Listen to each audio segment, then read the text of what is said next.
Welcome, welcome, welcome, everybody. Welcome to Ignite After Dark. I am your radio DJ, Kyle Evans, guiding you on the amazing journey of real estate this evening, wherever these sounds find you. Guys, we're going to take a couple seconds and let everybody join in. We got a lot of people who are coming, a lot of people in all different walks of life, in all different states, in all different cities, and yet we are all joined together for one reason today, and that is to grow our business. That is to take control of our life, to take control of our finances, to take control of our future, man. And I am excited to share with you today. While we're waiting for some of our friends to join us, I'll go ahead and introduce myself for those of you who do not know me. My name is Kyle Evans.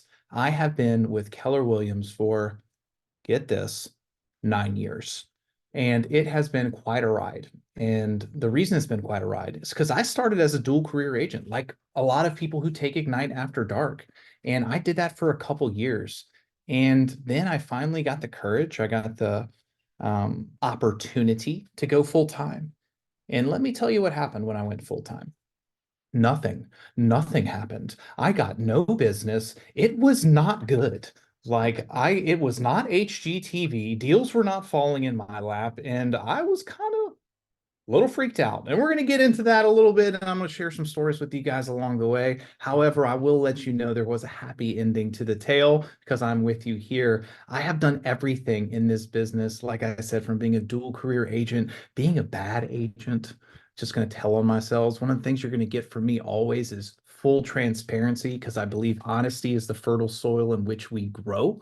And so I did that. I was a buyer's agent for a while, a listing agent, director of sales, rainmaker. Now I have the honor, the privilege to call myself a MAPS Bold Coach.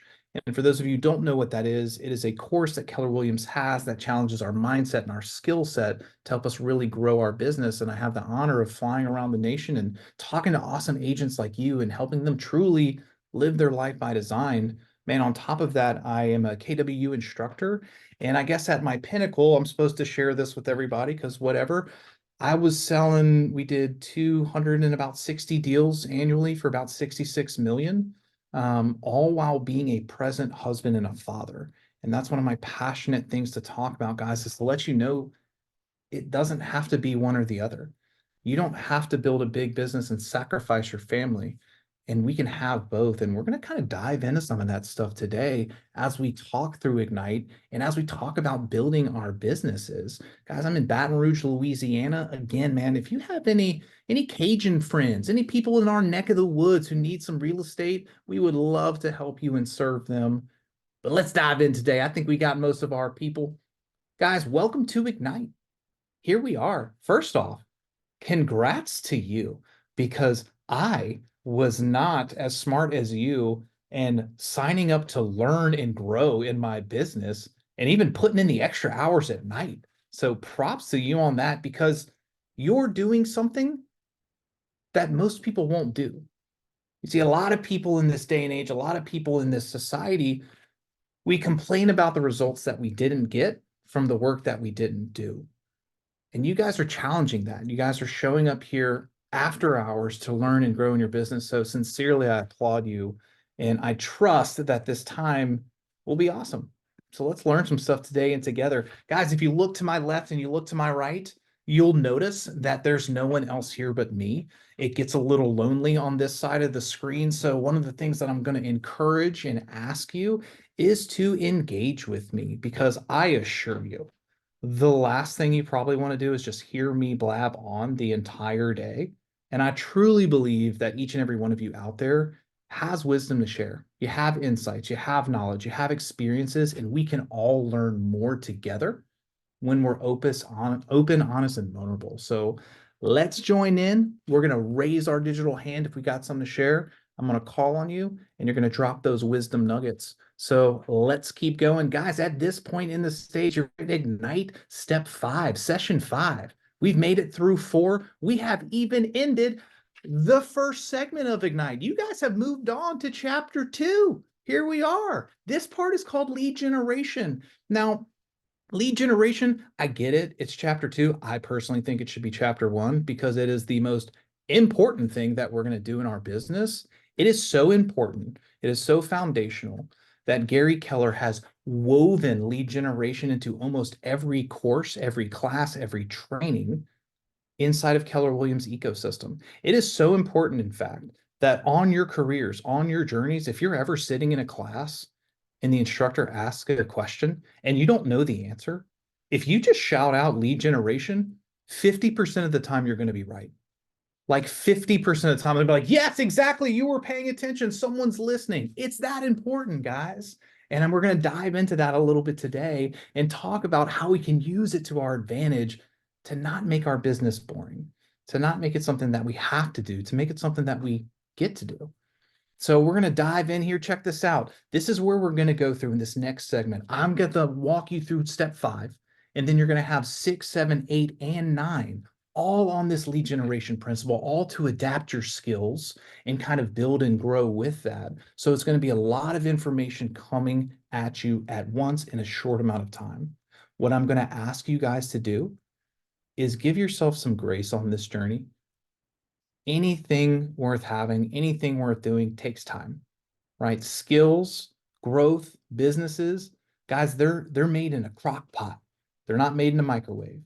So we're going to take some time. We're going to lean into this together, and we're going to keep on keeping on. Here's our agenda for today. We're going to talk about generating business. We're going to talk about identifying our sphere of influence, and I'm going to define that for you in a little bit. We're going to get intentional about categorizing our sphere of influence to make us more effective, right? To make us spend time that is effective as opposed to wasting time, because a lot of us agents out there can spend 8 hours, 9 hours, 10 hours doing stuff that may not serve us at the highest level. And I choose for you guys to run an intentional business so you can spend time doing the things that you love with the people that you love. One of my goals for each and every one of you is to do what you want, with who you want, when you want, and how you want. And that is the benefit and the joy that we all have as real estate agents. We're in charge of our business. Guys, we're going to apply best practices to lead generation today. So what I'm going to ask you guys to do, man, is start thinking about some things. Start thinking about some stuff that you'd like to know more of. Start thinking about maybe some opportunities or maybe some myths that you have around lead generation, and see if we can come up with some of this stuff along the way. See if some of these things resonate or pop up. And again, I would love to hear from you as we go. So one of the things that you're going to learn about me as a bold coach, for better or for worse, is I like to serve up truth bombs. And I love that this is in here right now, because this one means so much to me. And I'm going to tell you why. This is from Gary Keller. Guys, if you don't know who Gary Keller is, his name's on the building. He is the Keller and Keller Williams. He is the mustachio real estate mogul, the $4 billion man. He helped create this company, and he continues to help lead it today. And he says this awesome quote: "My fear of failure was greater than my fear of lead generating." My fear of failure was greater than my fear of lead generating. Now, I know that some of us are newer agents out there. Some of us may be a little more experienced. Man, let me see some hands, or let me see some head nods. Anybody feel this? Does this resonate with anybody? Am I talking to myself here? Yeah, guys, I'm going to let you in a little secret. Thank you, Viviana. See, there we go. We're getting over that fear of rejection right now. Guys, when I started in real estate, Natalie, thank you. I went full time, and I told you it didn't work out. Guys, I sat in front of a computer screen when I went full time my first week for 8 hours. And I don't mean I was sitting in front of the computer screen for 8 hours on Facebook, looking at cat videos, playing Farmville, whatever's cool now. I mean, I was literally sitting in front of a call sheet. I wasn't sitting in front of a list of names for 8 hours. And I was paralyzed in fear. I could not get myself to call for the life of me. And I was one of the breadwinners of our family. My fear of rejection was so strong that it kept me paralyzed. My fear of failure, my fear of rejection was greater than my fear of lead generating. So I'm going to ask you guys to really think about this. Write this down in your manuals, tattoo it on your heart, put it in your brain, whatever you're into. The greater pain always wins. Write that down. The greater pain always wins. And I'm going to plus this for you. The perception of pain. Think about that. That fear of rejection, sometimes that fear of making the calls that keeps us stagnant or keeps us in place. It's not actual pain we're going through. It's the perception of it. It's the thought of the hurt, the anxiety behind it. So keep these in mind, guys. We're going to challenge these limiting beliefs as we move together and as we tend to grow our business and our life by design. Before we move any further, I do want to bring your attention in your participant guide. Mine's showing page number next, and yet number 7. This is straight from the book Shift. This is by Gary Keller, Jay Papasan. Jay Papasan is an amazing, amazing human being and a great author. And this is what they say are the 6 core competencies of your business. Number 1 is lead generate, right? Capture, convert people to appointments. Number 2, we're going to present to buyers and sellers to get agreements, right? Number 3 is we're going to show buyers and market sellers. 4 is write, negotiate contracts. 5, coordinate the sale to closing. Hello, payday. Yes, please. And number 5, we're going to manage the money. Guys, number 1, first and foremost, you see it there, is lead generation. Again, it is that important. It is our number 1 job. Before we go any further, what I'm going to ask you is this. Again, love feedback. Love to hear from you. When I say lead generation, what comes to mind? What are you thinking? Raise a hand, put it in the chat. Let me hear from you. When I say lead generation, what comes to mind? Ryan says he can text all day, talking to people, chit-chatting with people. I like that language pattern right there. Seeking new contacts, make friends, making new friends. 2 of them on that. That's very cool. Calling your database. Guys, you're right. All of that stuff encompasses lead generation. Talking to people, making friends, engaging our database, right? Building relationships. Lead generation is simply the act of generating a lead. That's it. That's our business, guys. You want me to marinate down real estate to a very simple thing? It is a contact sport. That is such a foundational principle. Keller Williams made a shirt out of it. You can buy a shirt at family reunion that says real estate's a contact sport. Guys, we got to get belly to belly. We got to shake some hands and kiss some babies. We got to talk to people and let them know what we do and that we care about them. And that's how we're going to grow our business further. So as we keep going down this, we talked a little bit about fear. Check this one out. See if any of these resonate with you. I think lead generation is really difficult. I don't have time to lead generate. I don't know what to say. Guys, if I had $1 for every time an agent that I coach said, I don't know what to say and lead generation is difficult, I wouldn't be here with you right now.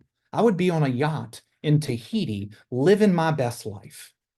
So let me tell you, if you struggle with this, if this is on your brain, you're not alone.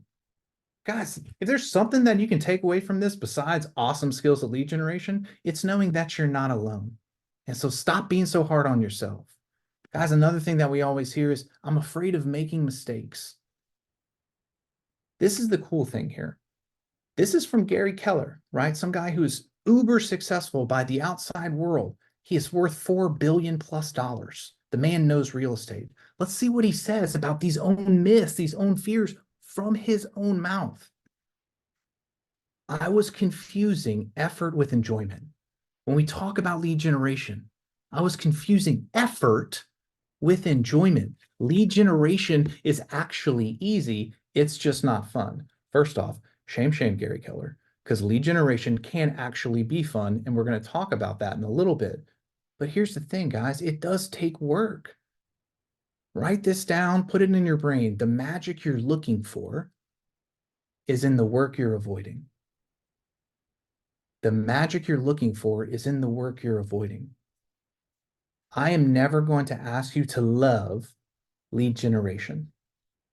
I'm not that coach. I'm not that instructor. But what I am going to ask you to do is come to peace with it. I'm going to ask you to love what it does for you, what it does for your family, what it does for your legacy, what it does for your business, and come to peace with the fact that we're going to do it. The second thing, I don't have time to lead generate.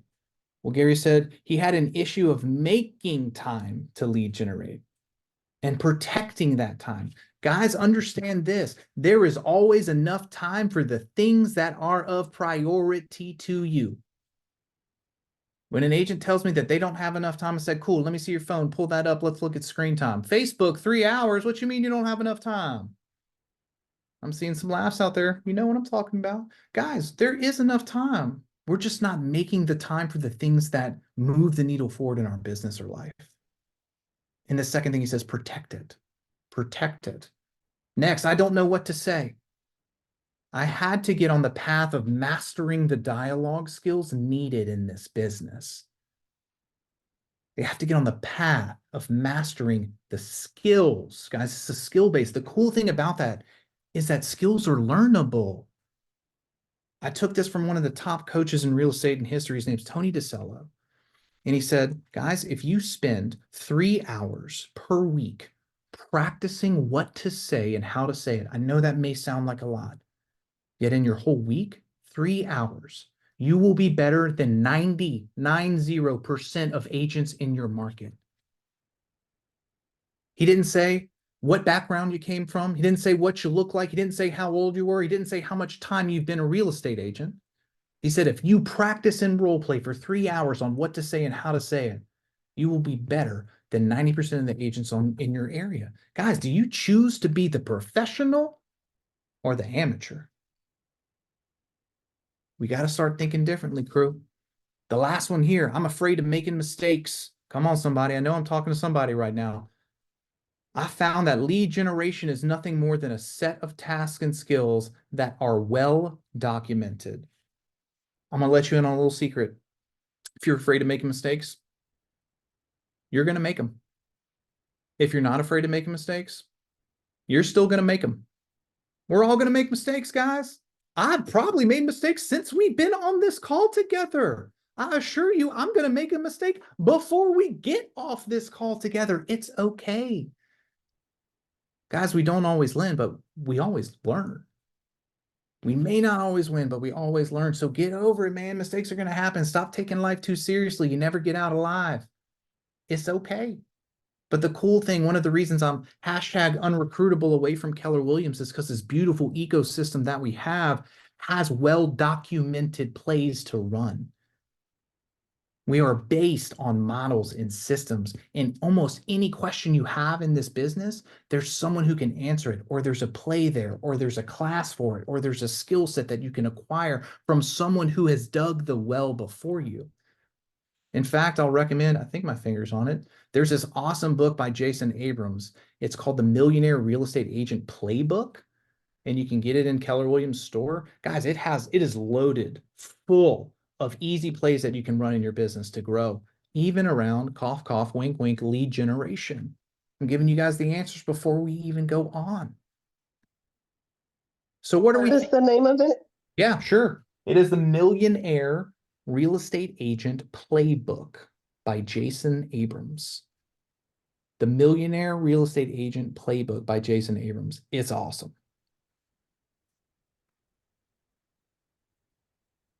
So as we keep going here, in your participant guides, page 10, and then on the screen before you, you see a cool little circle with some people standing around it. Lead generation is literally the #1 key in being successful. I cannot say that or stress that enough. Here's the thing. Who do we lead generate to is one of the main questions I always get.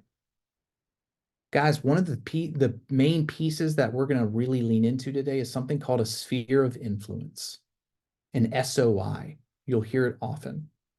So when I say sphere of influence, someone pop off mute or pop in the chat. What do you think I mean by that? What is a sphere of influence?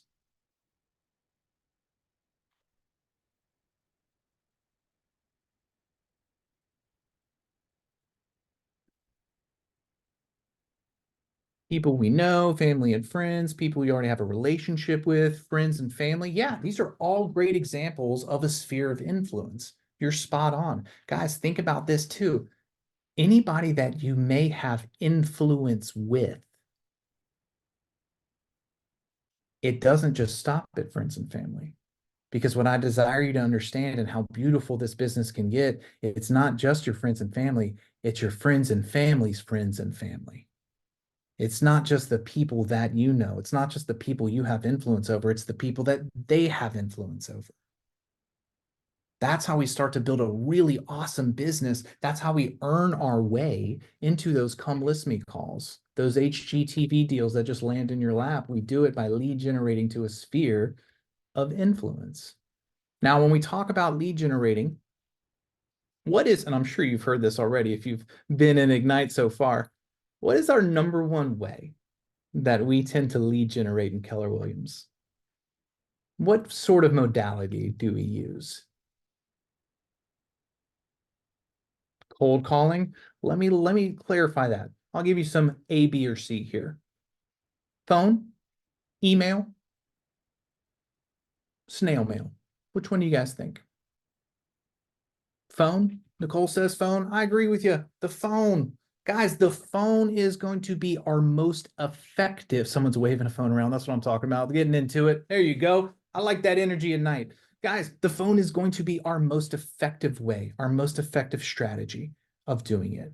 And I guarantee you, there is so much business in that little phone of yours right now as it sits than you probably expect.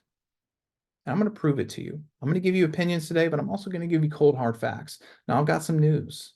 We're about to do some math. Surprise. Here we are. Guys, I don't like math, but I like what math does for me. So check this out. In your phones, because I just saw some of you waving them around, we're going to check on this sphere of influence that we currently have right now without even having to go and get something and cold call and do all those things. The sphere of influence we have right now. Pull out your phones and you're going to open it up. You're going to go to contacts and you're going to scroll all the way to the bottom, all the way down. At the bottom of that contact list, there's going to be a number. There it is. Now, if you're an Android, this was directions for iPhone. If you're an Android, I'm sorry, I don't know how to help you. Google it, YouTube maybe, or get an iPhone. It's the best phone anyway. You guys know what I'm talking about. So what, yeah, there it is. All right, guys, for line A, right there on your screens and in your books, page 11, write down the number that you just saw in your contacts. What is that number? We're going to work on this exercise together. Cindy put 187. Write that in line A in your books or in your notes. Next, we're going to move forward. All right. So now that we have our contact number, we're going to go to line B. This is the potential closing opportunity from the contacts in our phone. And when I mean potential closing opportunity, I mean our chances to have deals done, to get paid on buys, sell, transactions. And if you see it, it says take A, the number you wrote, multiply it by 0.081. Now, some of you are like, Kyle, that is an extremely specific number. And it is. Here's why. 64% of the United States is homeowners. 64% own a home. Now, we also know that people tend to move every 7 to 10 years, on average about 8. When we take those two things and we apply them together, we get the number 8%, essentially, which tells us that statistically speaking, with the law of large numbers in our nation, 8% of the population is going to transact real estate this year. What that means is 8% of that database you just wrote down is going to transact real estate this year. So in line B, write down that number. What is your contacts multiplied by 0.081? Write that in line B.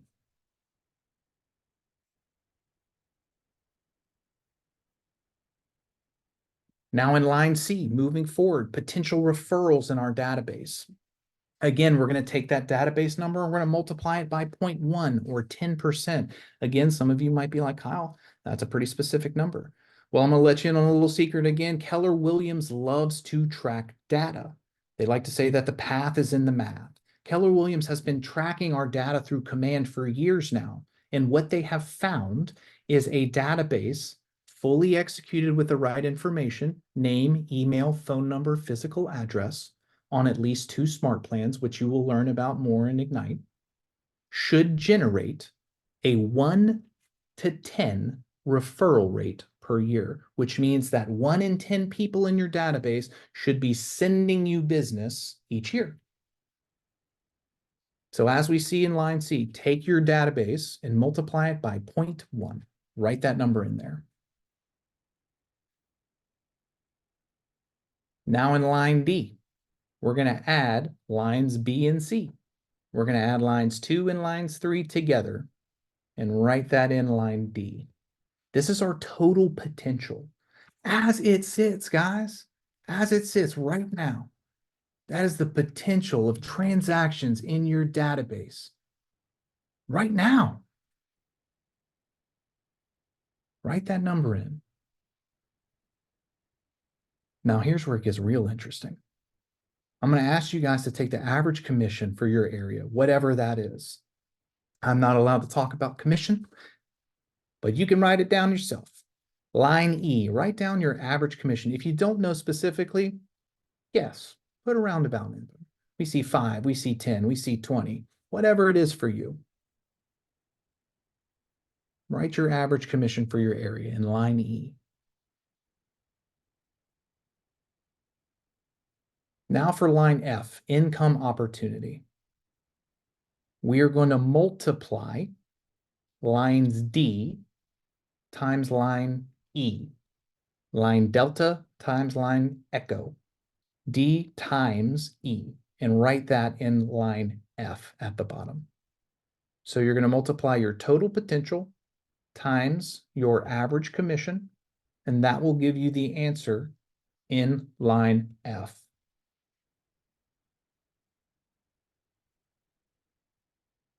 So share for me now, if you will, what are you seeing in that income opportunity? What is that looking like? What is the possibility of your business as it sits right now?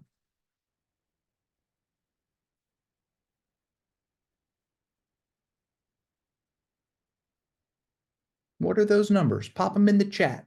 Raise your hand. Tell me. I like to talk. Somebody talk to me. Look at that. 400,000, 395,000. Lunch is on you, Rosa. Guys, someone in our last room said like 2.2 million. I said, hello. 356,000. This is what I'm talking about. $266,000. Guys, this is the power in your database right now. This is the power of your sphere of influence right now as it sits. I'm about to double down on it. You know what's not in your phone? All the people you know on social media. And I got news for you. 8% of them statistically are going to transact real estate this year. You guys work for one of the largest real estate companies in the entire world. And because of that, you can assist people with their real estate needs everywhere. So just because they're not local doesn't mean you shouldn't be in conversation with them. It doesn't mean you shouldn't be in relationship with them, because you have the opportunity to connect them with a rock star agent in their area and get that sweet, sweet mailbox money that we all love. So start to think about this. Physically, let me see. Raise your hand if you would like to earn the money in line F, just to make sure that I'm making some sense here. There we go. Cool. That's what I'm talking about. Kaylee, you're asking how does referrals work? That's a tale for a different time. We can get into that for sure, though, during Ignite. I'm sure you'll have some opportunities on that. So guys, any questions, comments, or concerns on this math? I know math can get a little mathy. How are we feeling? What are we thinking when we see that number?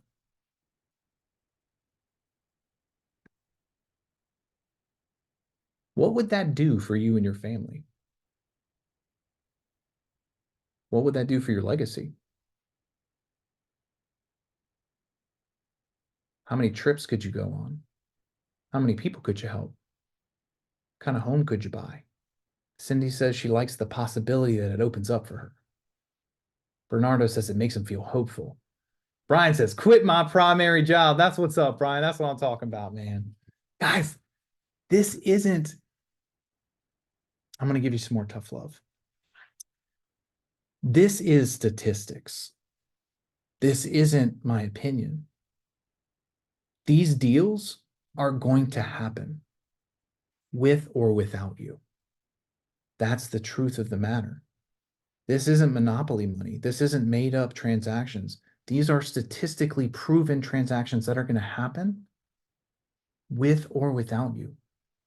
And I choose that it's going to be with you. Because here's the thing, man. There are agents out there that are hungry and they're going to make the calls. They're going to do the work. And the last thing I want to see is somebody living their life by design with your database. I don't want to see someone taking their family to Disney World with your database, buying their dream card, going on their dream vacation with your database. Let no one stand in between you and your database. Our goal is to be in emotional proximity of people when it comes time to purchase. And we've just proven to yourself that no matter where you are, no matter what time you have in this real estate business, that there is potential right now in your phone as it sits. So let's keep cruising along. Guys, your contact list is your database. If you do not have one built out in Command yet, this here, your phone, this is it. Your social media database. I'm going to challenge you. This is a little bonus homework for you. Go through your social media, see who's not in your phone, and strike up a conversation. It does not have to be a business conversation. Strike up a relational conversation. Just say, hey, what's up? And earn the right through the relationship to bring them into your database. This is how we're going to change the game. This is how we're going to build a life by design. So now that we've gone through the math, now that we've unlimited our thinking a little bit about what we currently have, what are some takeaways, man? What are you guys thinking? What are you guys feeling about everything we've talked about lead generation so far and our potential earning opportunity? What's going on in your noggin?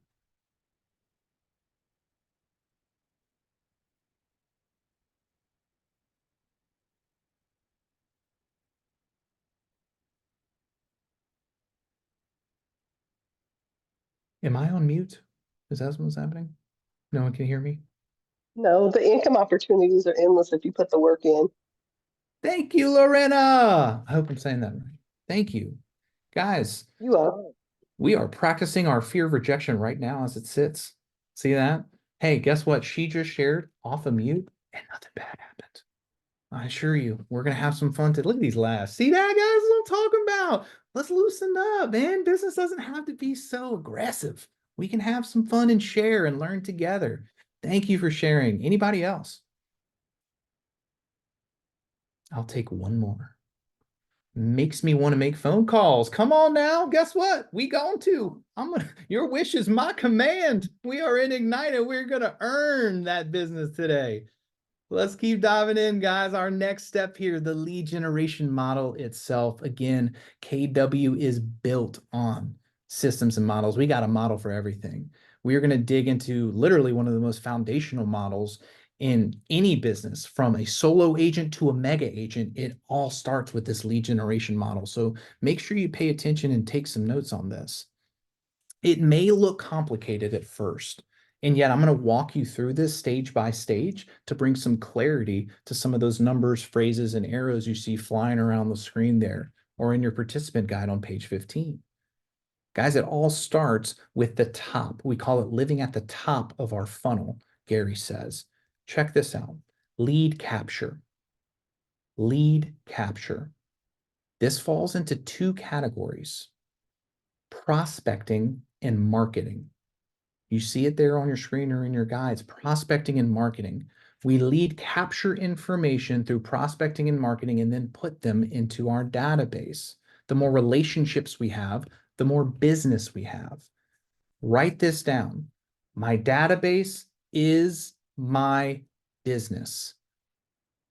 My database is my business. Some of you were sharing hundreds of thousands of dollars earlier. That's how serious I desire you to take your database. Guys, prospecting and marketing. Kyle, what's the difference? Well, if you look here, a little pyramid, the foundation of a pyramid is always the most stable. It's always the strongest part of a building. Our foundation should be built on prospecting first. And here's why. It is the most return on investment savvy choice you can make. It has the lowest cost. Sometimes it costs $0. It's proactive. It makes us hunters, not gatherers. A lot of agents, for my people who are newer in the business, got in trouble when the market shifted because they relied too heavy on gathering and hoping things came, and they took their foot off the gas on going out and seeking and finding business. And now people are starting to get back into that.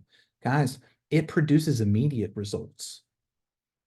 I know by statistical certainty, if you have 100 to 500 phone calls, I can tell you how many appointments you should generate from that. That's immediate results. It gives us quality leads too, not necessarily quantity. Now, I choose to have a quality lead. Guys, it also keeps us in direct contact with our people. Now, hear me. Every contact, every call when we're prospecting is not going to end up in a sale.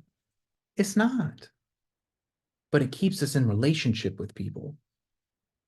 Susan Scott in the book Fierce Conversation says that the conversation is the relationship. She also says in there that relationships are won and lost by the conversations you're not having. Think about that.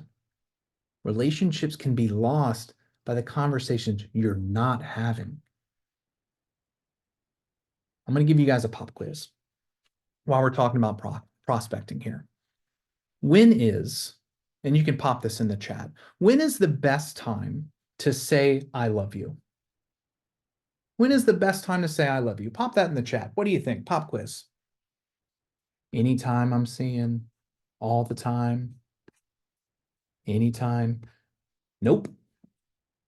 It's before someone else does. It's before someone else does. Don't you let anybody be loving on your database and you're not talking to them. Don't you do it, because that's what's going to happen. And trust me, learn from my failures. There is nothing sadder than driving by a buddy's house and seeing someone else's sign in the yard. That has happened to me more times than I care to admit. Don't let it happen to you. Now, that's all part of prospecting. When we prospect on a consistent and daily basis, it eliminates that for us. Now, the other part, the top of the pyramid, is what we call marketing. Now, marketing is good as a layer to our business, in addition to our business. Now, marketing is challenging sometimes because it is money intensive. It does take dollars to market properly. It is passive. It is a receiving, and it's also can sometimes be long-term results. Guys, if you get into farming, and which is finding an area and cultivating them over time through marketing, it can take 12 to 18 months before you start to see a return. I don't know about you, but I live in an instant gratification society in 2024. Ain't nobody got time for 12 to 18 months when we're trying to put deals under. So we're going to start prospecting. We're going to lean into that. Guys, another thing that I'm going to ask you to do, write this down, make a note about this, because it's a challenge I intend for you to carry with you throughout Ignite. Start tracking your lead sources. Start tracking your lead sources. Here's why. The most productive agents track their lead sources and focus on their top 3 to 5. Their top 3 to 5, because they intend to honor the money they're investing into them and also the time. Guys, if I made 1,000 phone calls and 30% of the deals came from one source, I'm going to go start fishing in that pond more. Yet if I made a whole bunch of calls and I got no deals from it, I'm probably not going to be fishing in that pond anymore. This is the thing. This is why we track things, because what we measure moves. And look, no single approach to lead generation is the answer, by the way. I desire you guys, and you can write this down or put it in your brain, is to be prospecting based and marketing enhanced. Prospecting based and marketing enhanced. We're going to build a foundation of prospecting, and we will enhance along the way with marketing because it is great. Now in Ignite, we are going to focus primarily on the prospecting aspect because that is something that we can control and get those results from with our own actions. The next part of the funnel, as we're moving down, we're talking about relationship management. As it gets to number 2, that database, you see 2 parts of the screen there. You see one that says leads and one that says contacts. Leads and contacts are not the same thing. You see, a lead is someone you have yet to form a relationship with. A lead is someone you have not talked to yet necessarily, someone you have not earned the right to a relationship yet. However, a contact is. There's a stark difference, and you'll hear that language and that verbiage throughout your journey in Keller Williams. So make sure you log that one away and understand that our desire is to get as many contacts in our database as possible, as opposed to leads. Now, in Keller Williams, one of the things that we use very effectively is command. Now, I know Ignite sometimes has some newer people. Guys, if you have not wow, I'm not even going to say it. If you've not gotten into command yet, now's the time. Now's the time to start practicing. Spend the summer, spend your time in Ignite, put 20 minutes into it a day, 30 minutes into it a day, and you will be blessed with business when you use it to your advantage. The next thing that comes up, you'll see 2 definitions on your screen there or in page 19 in your participant guide. One says database, one says smart database. Guys, a database is just a container that holds all the informations and leads of our contacts. Now, here's the difference. A smart database or data bank, because that's where all your money is, allows you to have planned and meaningful communication with your database. Pop quiz time. Somebody pop off mute, raise your virtual hand, or pop it in the chat message there. What is the most important word in that sentence of a smart database, in that definition? What word stands out to you as the most important one in the smart database or data bank definition? Meaningful. Mm, mm, mm, mm. Meaningful. Yes, ma'am. That's right. Guess what? There's one more. What's another one?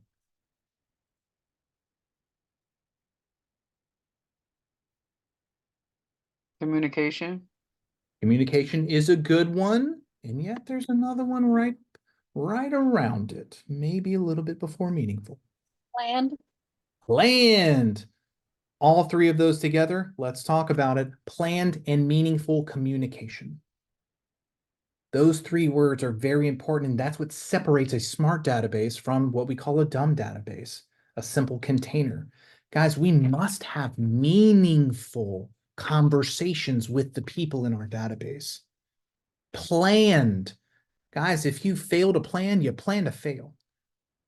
There are so many hats that we wear in this life and in this business. And if you do not have a database helping you along the way with planned, meaningful ways to do it, you will miss people.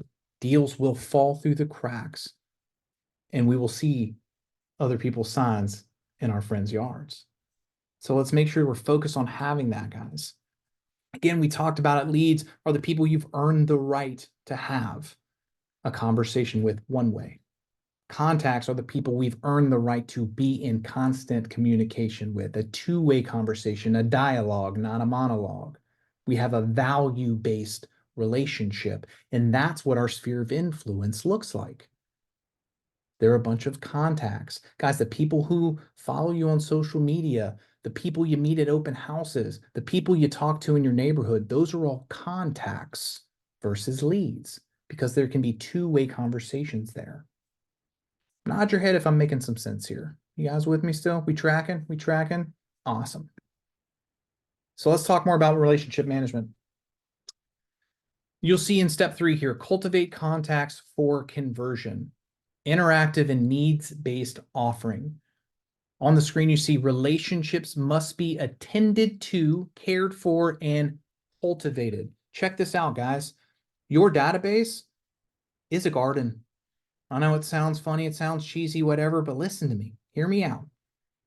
Our database needs to be fed. It needs to be watered. We got to plant stuff in it. And sometimes we got to weed it. We got to weed it. So let me tell you what I mean by that. Don't fire me, anybody. There are going to be people in your database who you see when you're going to make your calls and you're making your planned and meaningful communication that stop you. And I don't mean stop you because you're nervous or your fear of rejection. I mean they stop you because they just drain you, or they're just not an awesome person, and it just ruins your day every time you talk to them. Take them out your database. You don't want to do business with them anyway. And if it is stopping you, if it is giving you a roadblock from communicating to all the other people, guys, it's doing you more harm than good. I know we're never supposed to take people out of our database. You're going to hear that no lead's a bad lead. And yet my opinion is if there is someone that is causing a complete disruption in your day just to simply communicate with them, weed that sucker out. Take them out. We ain't gonna name any names. Get them out. They got to go because there are too many good leads in there. And that person is stopping you from actually helping and serving all of those other people. Guys, if you look on your screen, here are some ways that we can communicate. Here's some ways that we can talk. Here's some ways that we can do touches. So what we talk about in lead generation. Phone calls. Hello. You're going to hear that the rest of your career, I assure you. Emails. Guys, some people actually like to communicate through emails. One time we closed an entire deal for a client, never spoke to him on the phone, never talked to him in person, through emails only. First time I met him was at the closing table. Every time he called, he wouldn't answer, but he would email. Guys, people are going to teach you how to treat them. It is what is their preferred method of communication, not necessarily yours. Text message, obviously a great one, perennial powerhouse right now in this day and age. Face-to-face, belly-to-belly is usually the most effective way, period. Period. We got to find ways to get out. Our KW app, man, sending that to people, letting them peruse it, and us being able to gather the data of the things that they're looking at on it is a great way to stay in communication and see what our people are searching. And don't sleep on the last one here. It is last, and it is definitely not least, handwritten communication. Guys, we got to write note cards. And listen, I'm not telling you that you have to be an author for Hallmark. I'm just telling you, send something to some people sometime. Hey, thinking about you. You're awesome, Kyle. One of my most viral handwritten note cards was to a buddy I went to high school with. And I said, "You're ugly. Just kidding. Love you, Kyle." Sent that. He has sent me since that, I kid you not, since I have sent him that handwritten note card 3 years ago, he sent me 5 referrals. 5. It doesn't have to be crazy. It just has to be something that the consumer would appreciate. Obviously, don't send that to someone who wouldn't get the joke, right? Plan who you're talking to. Kyle told me to send it. I'm not fielding those phone calls. I'm telling you, right? Plan, know who you're talking to, understand your audience. But y'all, don't take life too seriously. Don't take your handwritten note cards too seriously. It's just the simple act of them tangibly receiving something from you. In this day and age, they don't anymore. So it stands out to them. It stands out into what's called their reticular activation system. It's the way that the brain works. It essentially means what's top of mind, you see more of. So for instance, if I send David a handwritten note card, it is now top of mind to him, my name, what I do, who I am. So if he starts to see real estate or hears of real estate, it's already on the top of his brain. So he's going to connect that to me faster. That's just literally the way the brain works, the science behind it. So please don't sleep on handwritten note cards. Beth said she purchased a bundle of birthday cards and thank you cards from Amazon. Heck yeah. Work smarter, not harder. That's what I'm talking about. Get that shipped right to your door so you can turn around and ship it to someone else's door. Let's go, people. So as we get to the end, putting it all together of this lead generation model, this client referral loop. Check this out at the bottom there. It says new and repeat. Guys, we're going to have new clients, and our goal is to have repeat clients. Our goal is also to have referrals. Now, let me see where we're at. If I can, you guys want a cool story? You want a fun story? We got some time. We'll talk about it. All right, let's talk about new and repeat business here and how one contact and staying in touch with people can drastically affect your business. I call this story the Black Widow story, and you'll understand why. I had a client referred to me from a buddy, said, hey man, got a friend moving to your area. Can you take care of her? Heck yeah, I'm your guy. She said, hey, starting out, want to buy my first house, little townhome.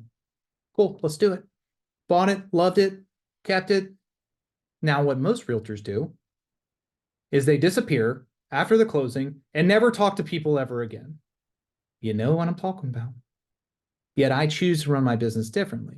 So I called, texted a couple times every year. About 12 months in, she calls, said, Kyle, I'm in love. I said, yes, you are. Tell me about him. She said, he's great. He's this and that. We're selling my house. We're selling his house. You're selling his house. And we're buying a new one. I said, I love him too. Let's go. Now, here's the thing we talked about earlier. Statistically speaking, people move every 8 years. Guys, this is 12 months, and now I'm 4 transactions deep because I had planned and meaningful communication. Now you're like, Kyle, I still don't understand the Black Widow part. Don't wait. We're getting there. Don't worry. We're going to get there. So she calls me about 18 months later. Kyle, I'm out of love. I said, yes, you are. I knew he was wrong from you from the start. Tell me more.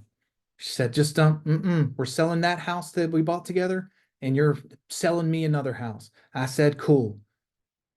Do you think that I had earned the right by now to be his realtor too? Heck yeah, I have, because I've been touching him too. He's a buddy now. So I slide into his DMs and said, hey, buddy, sorry to hear about that. Listen, we're going out house hunting, ready to house hunt with you. You just let me know. So now we're like 2.5 years in. I'm 7 transactions in, guys. 7. And she calls me about 6 months later and goes, Kyle, I'm in love. I said, yes, you are. You deserve to be happy. She said, he's a surgeon. I said, I am with you. I'm in love too. Let's go. She said, we're selling my house. We're selling his house and we're buying one together. I said, this is my favorite. And we bought them $1 million castle. And I was like, heck yeah. Guys, again, now what, 3.5 years in, 10 transactions, y'all, 10 transactions. She called me, I kid you not, like 8 months later, said, I'm out of love. I said, you know those surgeons, those schedules are hard. I get it. I get it. Now, again, I ask you, do you think I earned the right to be his realtor? Yes. He is now a great friend. We actually are going to lunch tomorrow. And I've also earned the right to his surgeon friends as well. So in 3.5, 4 years, we're talking about 11 transactions from simply staying in touch with planned and meaningful communication. Guys, it's also just treating people like a person. So often we get tied up into the term client, and I wish we would do away with it because it is just a person. They've got their own hopes, their dreams, their own failures, their own shortcomings, their own falling in and out of love. And we've just got to meet them where they are and be masters of life transitions with them. Because most of real estate revolves around the 6 Ds, which is diapers, diplomas, diamonds, divorce, death, and deployment. Almost every one of those life events triggers a real estate transaction. So we've got to say an emotional proximity of people when it comes time for life shifts. That's what we are, guys. We're a guide. We're a guide to help people. So what are you taking away from this, man? What are you guys hearing? What are you guys thinking? What are some ahas? I knew you would like the Black Widow story.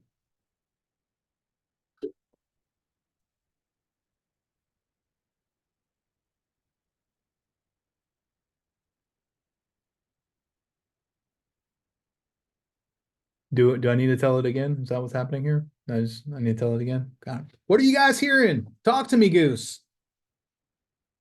Yes, Amy. Hi. So thank you so much.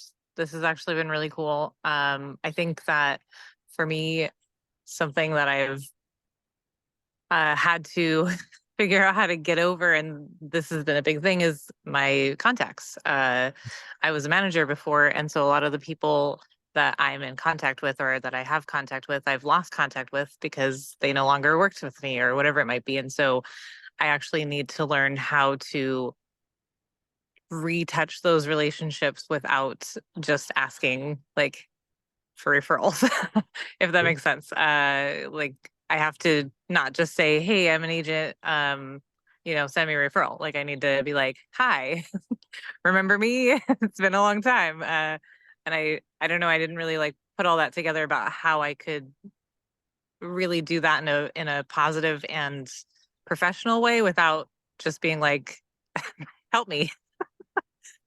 You know what?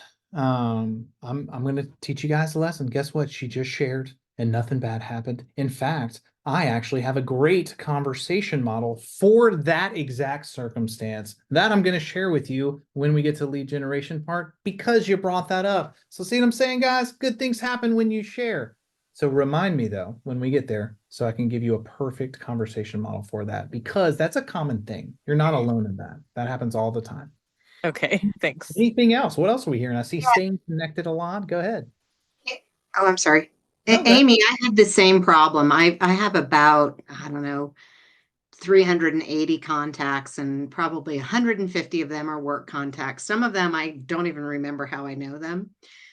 So I do a little bit more sleuthing on that. I check LinkedIn to just refresh my memory.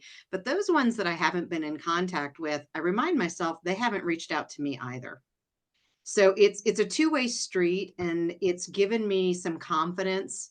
And I just go in thinking they may not remember me, but I'm just going to fake it till I make it. And I just outreach to them. I've been doing a little bit of it through social media where it's a little less risky, that I can kind of reintroduce myself, start commenting on their posts. And then I'm doing all my sleuthing in my database to get the phone numbers, to get their addresses.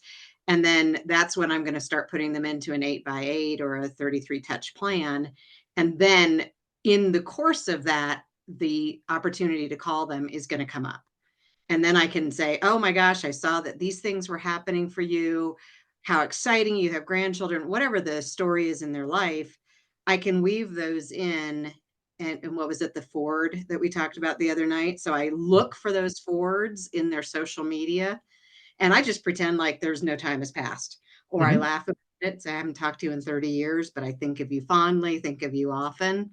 And I'm honestly, Kyle, you may disagree, but I'm not asking for the referral right then.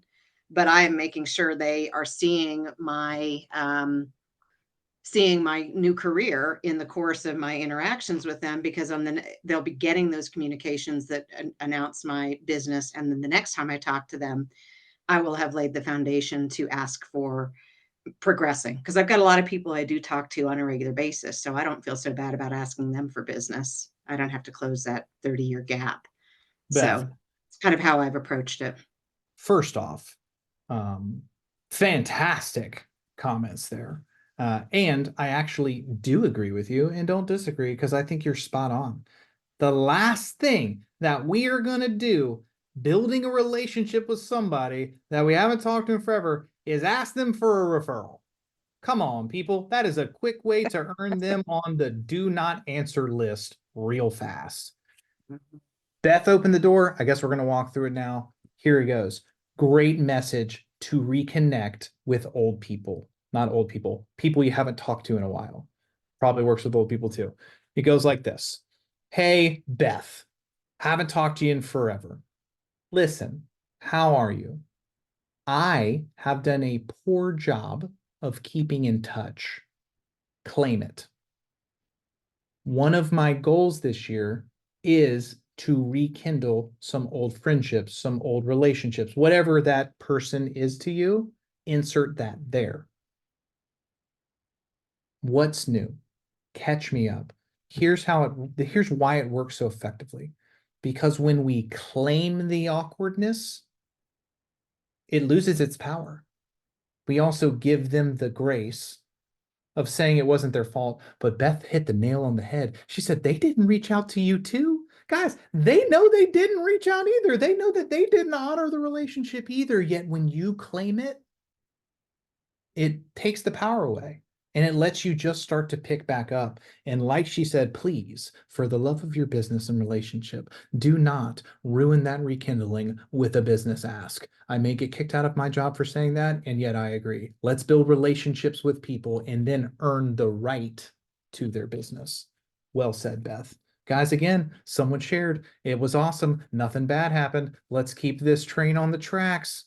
Here we go. We're going to start talking about sphere of influence. Guys, our sphere of influence, it's just the people in our life that we're connected with.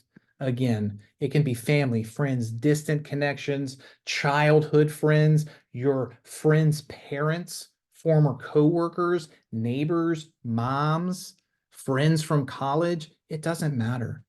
We need to rekindle relationships and or build deeper and more effective relationships by following up systematically. Now, here's what I'm going to give you some more homework here. Page 28 in your manuals and on the screen here.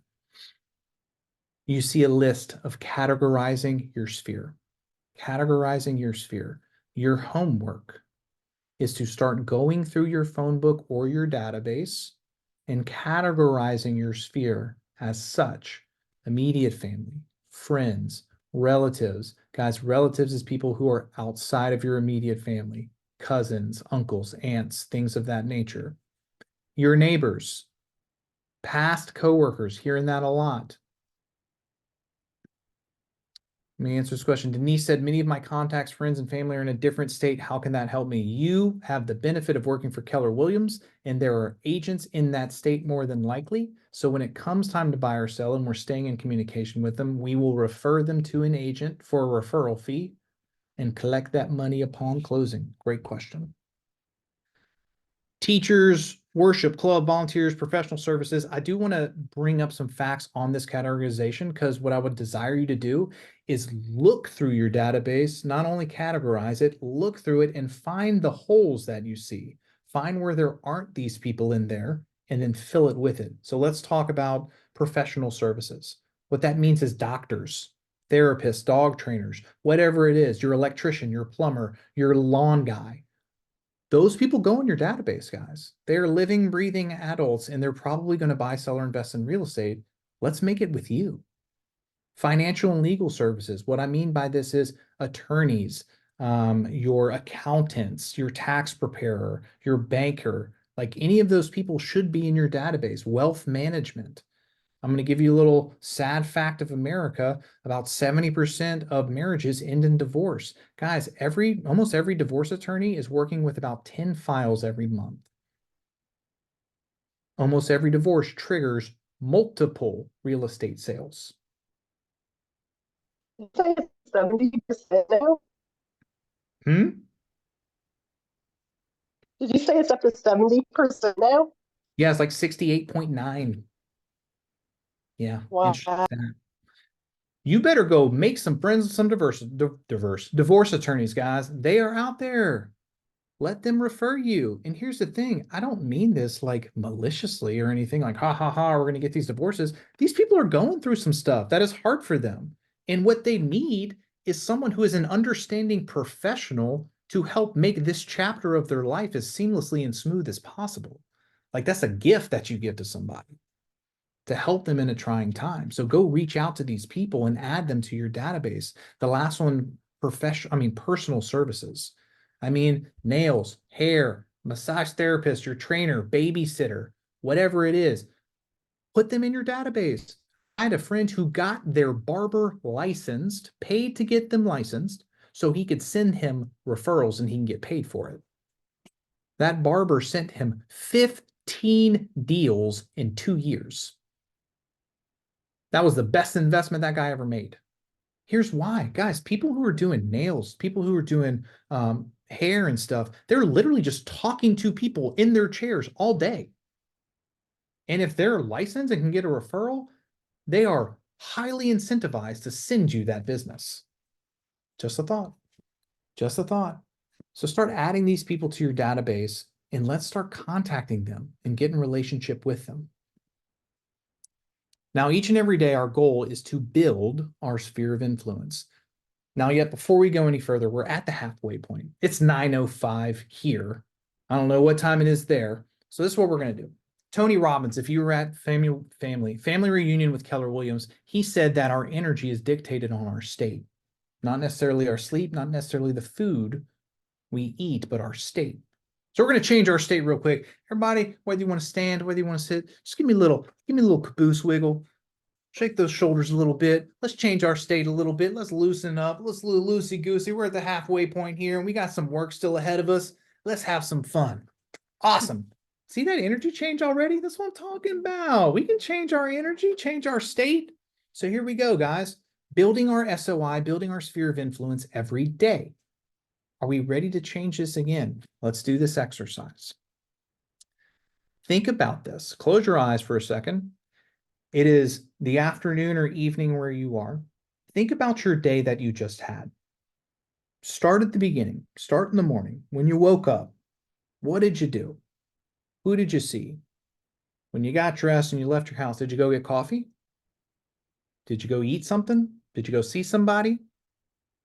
Did you go to the office? What happened as your day kept going? Did you drop the kids off at school, pick them up? Did you go to the gym? Did you go to the bank? Did you go run errands? Like, think about your day. And as you're thinking about the day, through your memory highlight reel, I ask you to do this. Think about the people that you saw. Think about the people you ran into. Maybe you didn't talk to, but there were people there. Now, this is what I'm going to have you do. Open your eyes, join me back again. Guys, without fail, there were people that we didn't speak to. 8% of them are transacting real estate this year. Why not with you? Why not with you? It can be as simple as a conversation. There was a lady in our Ignite class before this, and she said she got 3 deals from chatting someone up at the grocery store. A stranger at the grocery store. Guys, we have not if we ask not. The magic we're looking for, again, is in the work that we're avoiding. So start thinking about that tomorrow. Write those targets down. I hate to call them targets yet. For the sake of this, it works. Write those targets down and go strike up a conversation. And kind of what Beth said earlier, don't necessarily make it a business conversation. We can take it there if the conversation moves that way, and yet try a relational conversation first. Our goal is to build a relationship first and earn our way into the business later. Make sense? Perfect. So let's keep on going. I am a bold coach, so I have the benefit and honor of sharing this next one with you. It's a bold law. Change the way you look at things, and the things you look at change. Lead generation does not have to be some arduous task. Lead generation does not have to be something you fear, something that you hate, something you despise. It can be fun, guys. It is simply just talking to people, just people talking to people. Guys, we got to change our mindsets around it. By the way, if you haven't taken bold yet or you don't know what it is, I strongly recommend that you do. It's about 7 weeks long, 1 time a week, and it challenges your mindset and your skill set. And agents on average are taking about 11 new pieces of business during that time. When I went to my first bold, didn't have the money. I maxed out my credit card, and now I get to be a bold coach and go around the nation and do that. So if you think that your circumstances are hard, I assure you, I get it. I see you, been there. And awesome things can change when you start betting on yourself, when you start believing in yourself, when you start changing the way you look at things. Because again, lead generation was not something that I look forward to. I didn't get out of bed and say, oh, I can't wait to lead generate today. It's going to be awesome. No. All right, guys, it's our favorite time again. What are we learning? What are we thinking? What are we hearing?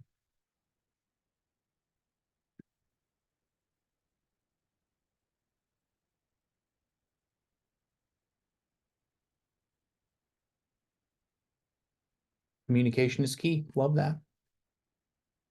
Thank you, Cindy. Who else? We're practicing that fear of rejection right now. Have communication with everyone. Let's go. Have communication with everyone. 8%. Be bold. Make as many friends as possible. That's right. What's one more? Tilly, I trust I'm saying that correctly. If not, please correct me.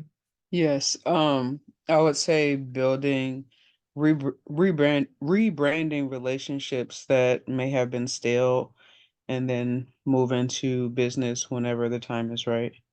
I like that language pattern right there. Rebranding, reframing relationships that may have grown stale, right?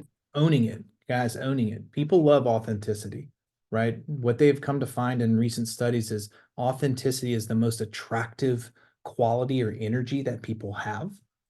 And so when you are authentically you and you are taking ownership of your own shortcomings, maybe in a relationship, it goes a long way.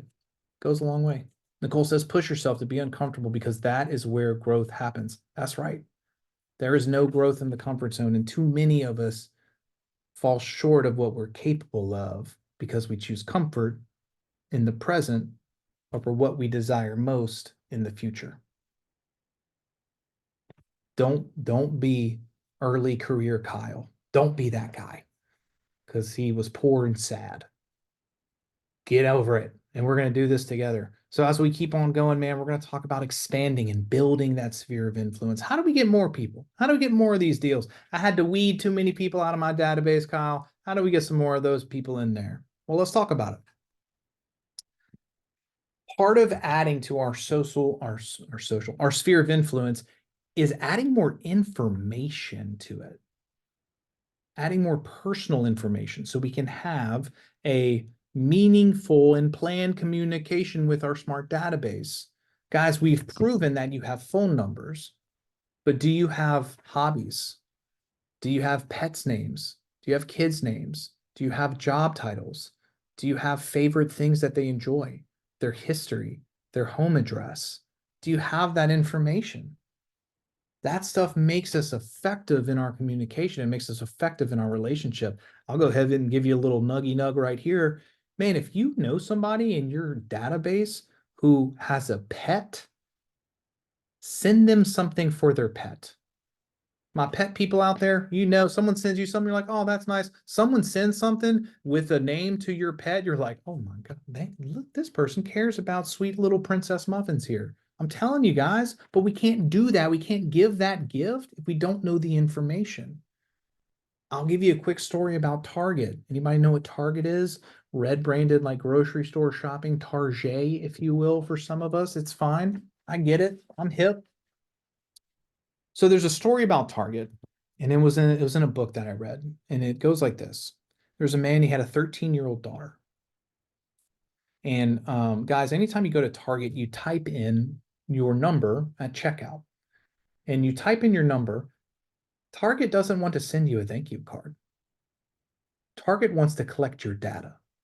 Target wants to understand your consumer behavior so that Target can target you with specified stuff that will make you buy more. Okay. So Target also pays attention to the cookies you leave behind when you're looking on the internet. So they can target direct ads to you that match your behavior profile. So this man had a 13-year-old daughter, and Target started sending her mail ads, and it was all baby stuff, diapers, bottles, formula, things of that nature. And he was hot. Said, how dare this big corporation send my sweet baby girl this junk? I'm going to take care of this. So he marches down to his local Target, tears the GM, the general manager, a new one, who, by the way, has no control over what corporate Target sends in the mail. Poor guy. Anyway, comes home and says, don't worry, baby. I took care of this. They're not going to send you this anymore, little princess. Don't worry about how inappropriate. She goes, Dad, I'm pregnant. Target knew more about what was going on in his daughter's life than he did. And it's because Target was paying attention.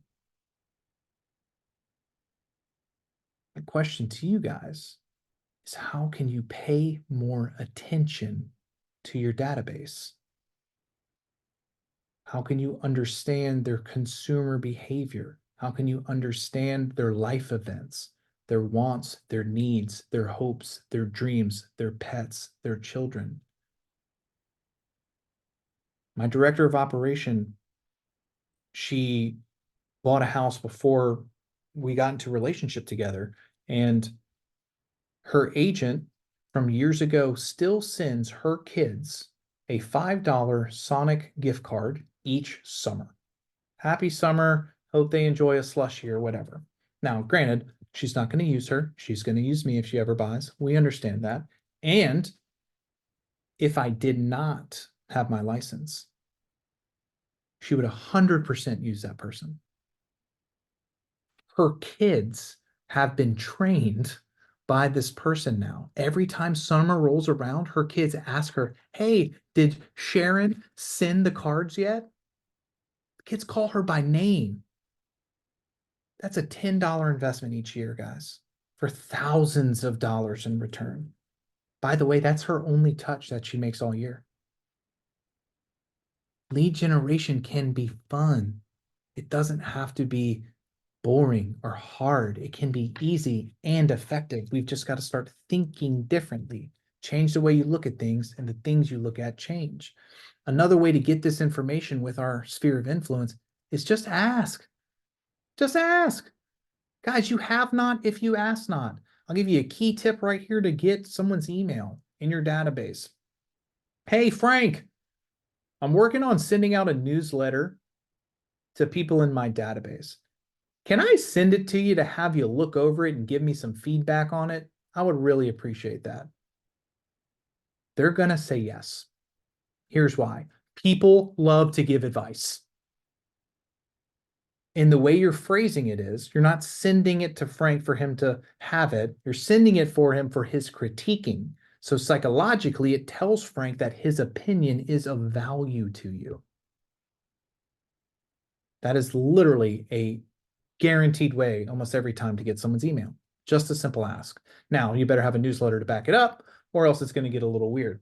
So make sure that you're just asking, guys. It's very easy. We've got to get out of our own way and do it. So how can we grow this sphere of influence? Look at these little kids playing soccer. Strengthen casual connections. Guys, we are taking for granted the connections that are around us at all times.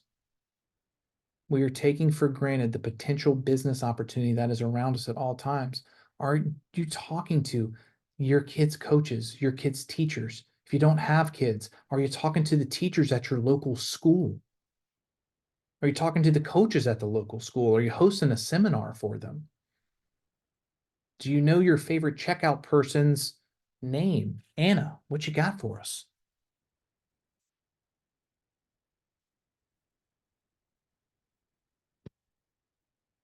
Anna? Yes? No? Maybe so? Okay. Do you know their names? Guys, we got to start asking people who they are, what they are, and treating them like a person. Write this down. Genuinely interested. Be genuinely interested in people. Come from curiosity. And you will be blown away how many things will happen. Cindy says, show concern for someone's world. Yes. I Yeah. have a question. Anna, welcome back. What you got for us? I work at a school with a lot of people, but I don't know how to inform them I'm a real estate agent. Some of my close friends knows, but I meet a lot of people. Just I don't know how to start saying to everyone, I start a new career as a part-time real estate or something like that. Just I don't know how to start. Thank you. Are you up for some coaching on that? I'm going to take that as a yes. First off, guys, You're not a part-time real estate agent. Please don't ever say that to anyone ever again. You're not a dual career agent. You have the same license that I do. You have the same license as everybody on there. You are a professional real estate agent, period. Your license from your state of living says so. That's what you are. You're a professional, first and foremost. Second, I heard someone mention it earlier. Ford model, FORD, is a great way to casually influence what you do into a conversation without being salesy or overbearing.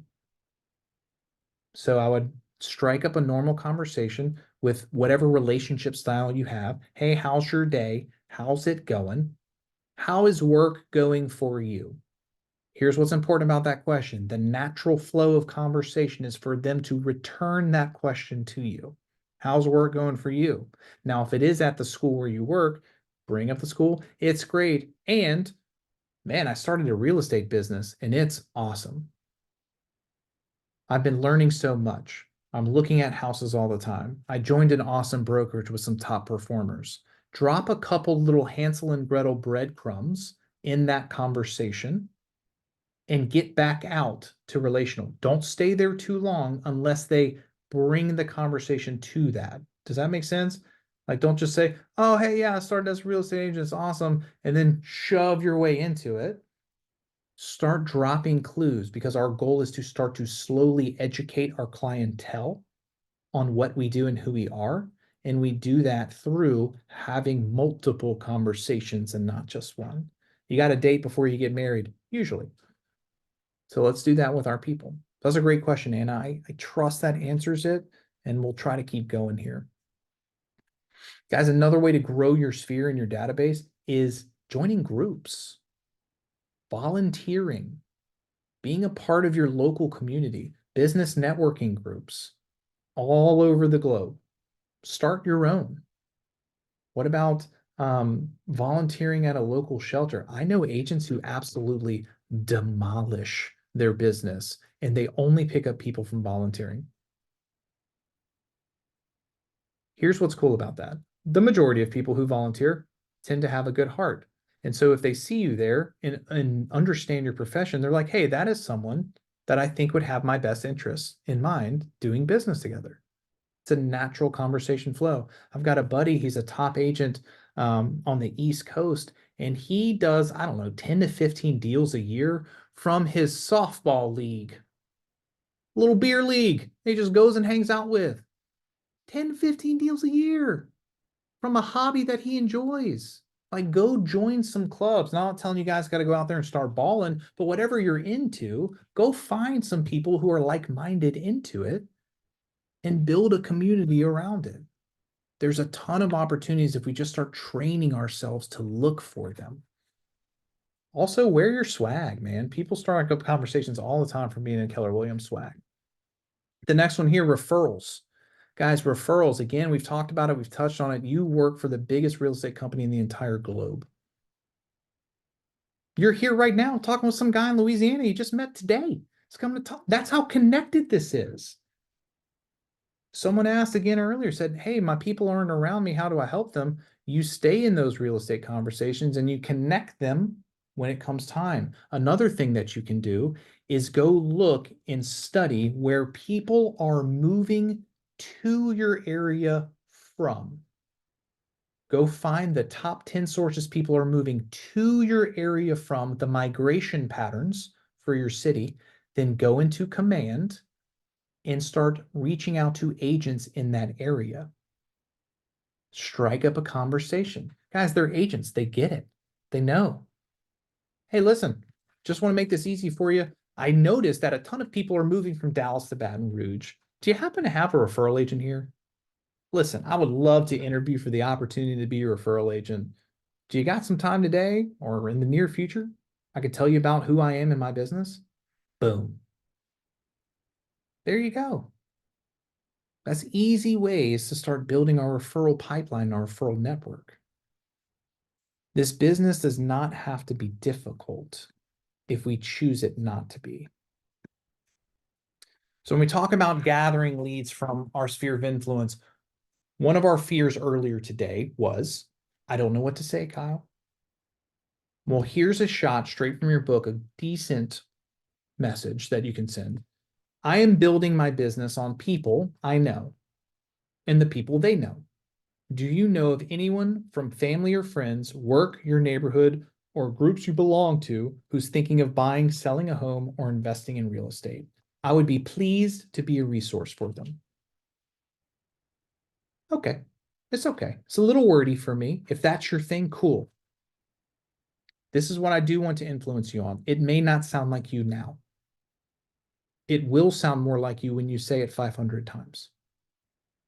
Because at that point, your own personality, your own tonality, your own verbiage starts to come to play. What makes you uniquely you will start to show up in those conversations. Yet to get there, we've got to internalize them first. It goes memorize, internalize, then customize. Memorize, internalize, then customize. Because I can read a bunch of these scripts for you guys, and then these conversation models, and you'll be like, wow, actually, that sounds pretty normal.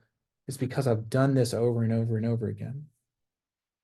So steal this one, take it, apply it to you and your personality type, and start to use it. Guys, we have not if we ask not. So we've got to start doing the work. Here's one right here. If you hear of someone with a real estate need, will you keep me in mind and let me know right away?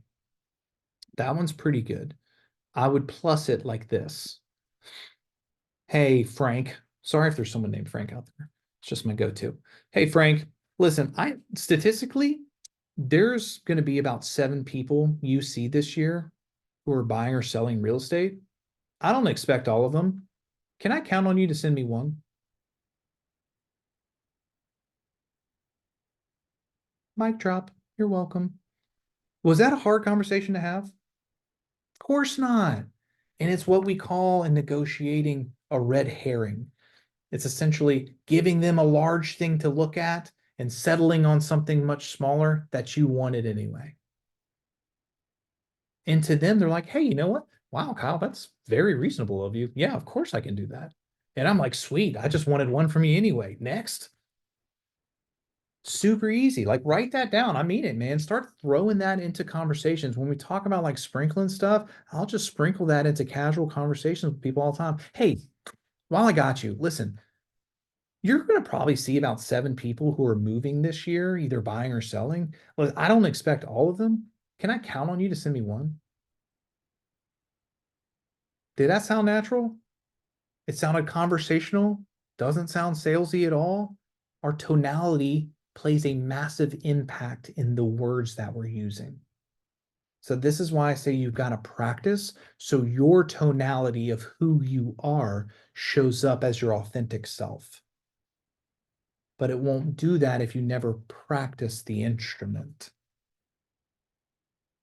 So another good one here, and I'm going to give you this one to write down because we are going to lead generate in like 2 minutes. Write this one down, use it either today or in the near future. It's a killer. Hey, Frank. Sorry, Frank, if you're still here. Hey, Frank, I am at the office working right now on my sales calendar for the rest of the year.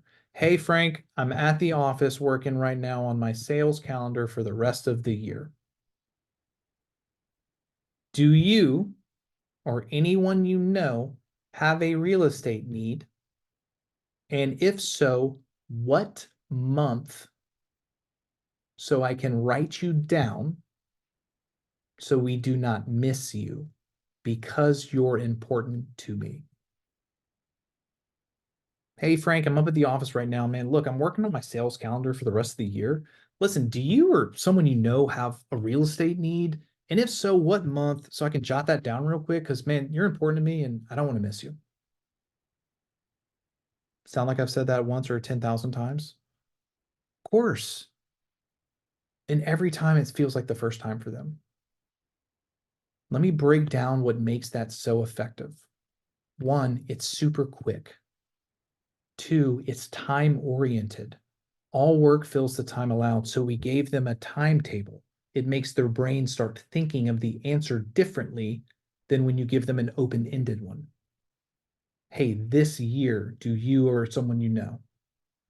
The other part of it, and this is where it gets fun. We said, I don't want to miss you. Guys, Frank maybe had no plans to use us or refer us at all, but the fact that he might be missed changes the psyche. People want what they can't have. Do you know the #1 day for gyms in the history of the United States was the day after the COVID restrictions were lifted? Because people want what they can't have. Same thing with Frank in this sales calendar. Hey, look, I don't want to miss you.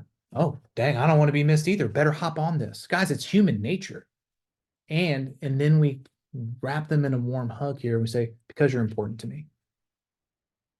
Because you're important to me, because I care about you, because you mean a lot. Whatever it is, insert you in there. Guys, you send that out twice a year, you will get business. I guarantee you will get business. Send that out at the beginning of the year and in the middle of the year, every single year. And business will come from that every single time.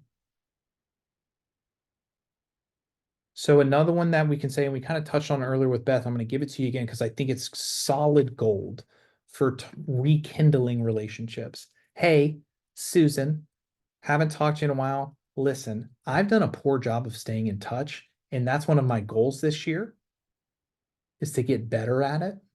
How are you? That's it. And keep it relational. Keep it relational. The following conversations we have will be more business oriented, and yet right now we are going to keep it relational. Hey, Kyle, it's Beth again. Something else that it was a legitimate thing I was doing, but it's been really helpful in reintroducing myself to cold relationships is I made a commitment to myself at the beginning of January. When I think of someone and think fondly of them, I'm going to reach out to tell them because it makes no difference if I'm thinking about you if you don't know it. So it goes even a little bit softer than my goal is to get back in touch, but it's just because you can say it every time you call someone. You popped into my mind because, and I figured it doesn't do me any good to keep it to myself. So I wanted to let you know you're on my mind. And it's been really, really well received by the dozen or so people that I've had that opportunity to connect with on that way. I trust that everyone wrote this part down because it is going to live rent free in my mind right now. It doesn't do any good to think about someone if you didn't tell them. That's what's up. That's just like we talked about earlier. When's the best time to say I love you? Before someone else does. Hey, how are they going to know that you're thinking about them if you didn't tell them? I love that, Beth. Very simple, very effective, very relational. Guys, this is a relationship business. The quicker you get that, the quicker you're going to make some more money and have fun while doing it. So it's 9:33. This is what we're going to do. For the next 11 minutes, we're going to text message people. We're going to do this together. Yeah, look at them eyeballs. I see you. We're going to do it together. I'm going to be here with you, your coach Kyle, arm in arm. I am going to give you this option because it is evening, because it is Ignite, and because my desire is to get you into the habit of lead generation. You can choose whether they are a business conversation or a relational conversation or both. And yet, I'm going to encourage you to talk to someone you don't normally talk to. Okay? Do we understand the parameters? We're also going to do it through text messaging because we have a short time that we're going to do it. And so I want to be as effective as possible. I recommend using the sales calendar conversation that I gave you, using Ford, and I'll put that in the chat, or using the Beth mix up there, mashup with how you doing? It's been a while. I haven't reached out lately. That's my fault, right? What's going on in your world? So do that. 9:35 on the clock. We're going to do it for the next 10 minutes. When you get an answer, when someone responds, you're going to pop off mute and you're going to say response, and then you're going to go right back on. That's it. We're going to change our state. We're going to have a little fun while doing it. We're going to get our energy up and pumping. So 10 minutes on the clock, ready, execute. Start What is messaging. the Ford method? I'm putting it in the chat right now for you. Okay. Family, occupation, recreation, dreams. It is an outline of conversations that you can have with people. Hey, how's your family? Great. Awesome. No, that's great. How's Susan? She's fine. Oh, cool. Well, look, how's work going? Oh, it's good. How's it going for you? Well, for me, man, we just put a couple new houses under contract. Or, wow, I just got to tour this awesome house the other day. They had the craziest closet I've ever seen. And then slide back out. Recreation. Hey, guys, it's summertime. What are you guys doing? Any trips planned? And for dreams, please don't text someone and ask them what their dreams are. That just can get a little weird sometimes. What I mean is, what's on the horizon for them? What are they looking forward to? What are some goals that they're into? What's coming up in the future? I'm not going to call David and go, David, what's you dreaming about? That's just going to get weird for both of us.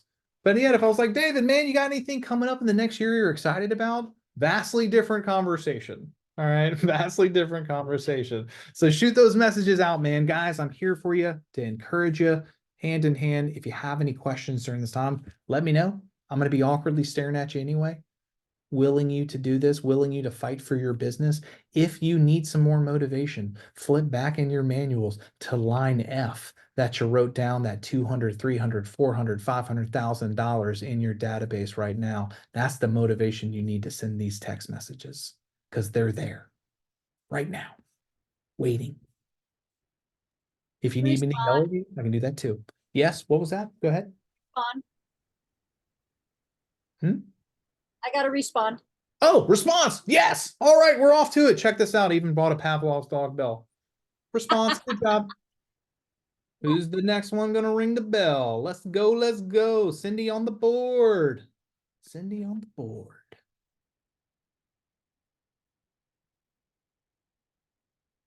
It is just people on the other side of that phone.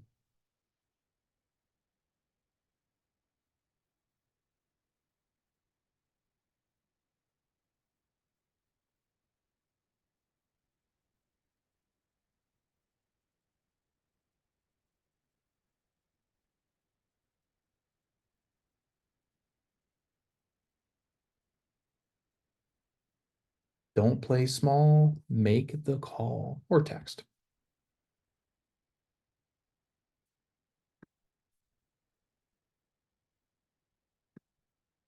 People don't know that I'm thinking about them if I didn't tell them.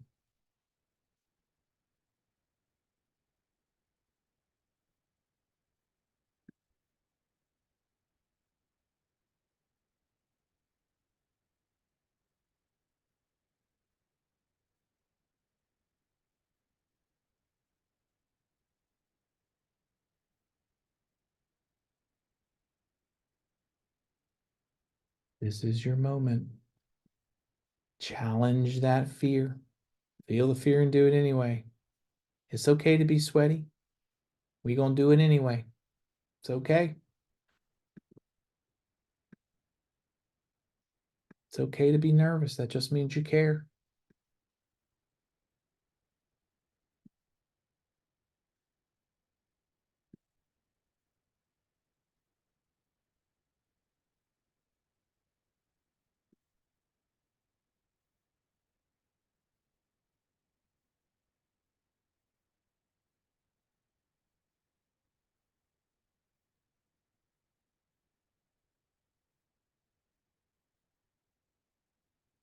I trust that all these random people out there haven't been talking or texting.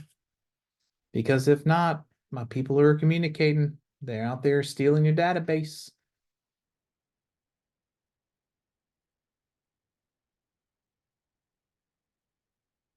Remember the Black Widow. You're one conversation away from 12 deals.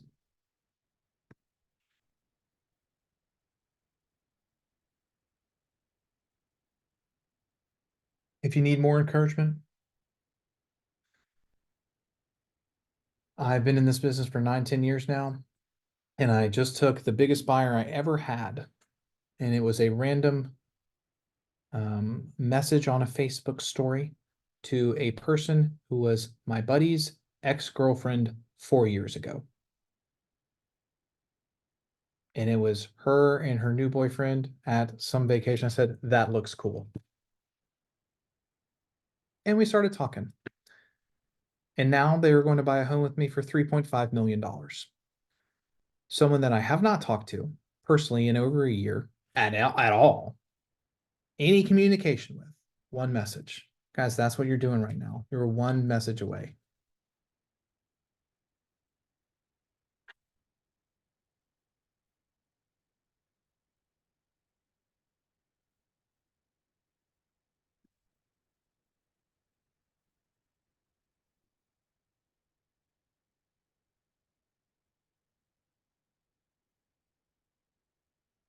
Done texting, no responses yet. Love it. Awesome. But it's sent. Feel good, feel accomplished. That's a beautiful thing. Good job. Good job. Couple more minutes, guys. Send them out. At least 10 people. At least 10 people. Let's do it. I want to ring this bell. Want to ring it.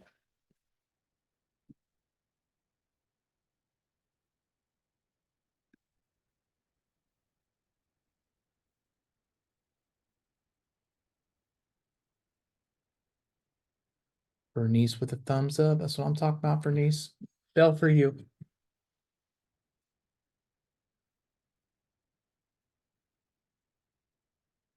My bride is going to be like, did I hear a bell? Yes, you did. I got a reply.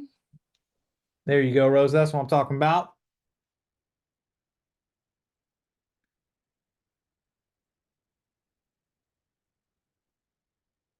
Some of you guys are, I don't even smiling while you're doing this. It's weird. My reply said, who is this? This is Brian. How are you? Oh, my bad, Brian. I'm doing good. No, that's your answer to them, Brian. That's what you say to them. Good job, man. Love that. That's a perfect opportunity to rekindle that relationship.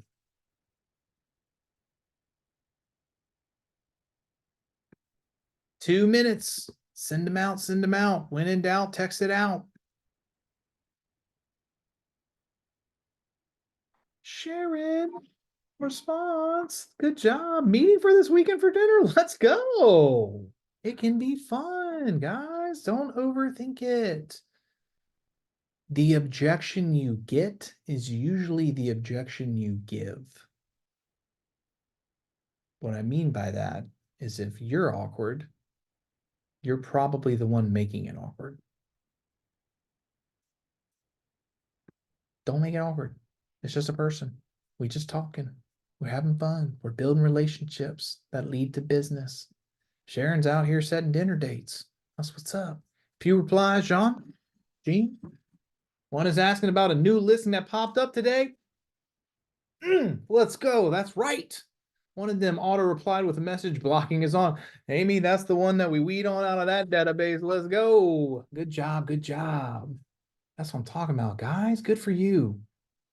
Way to send them out. We got a couple minutes left. 10 people. 10 people.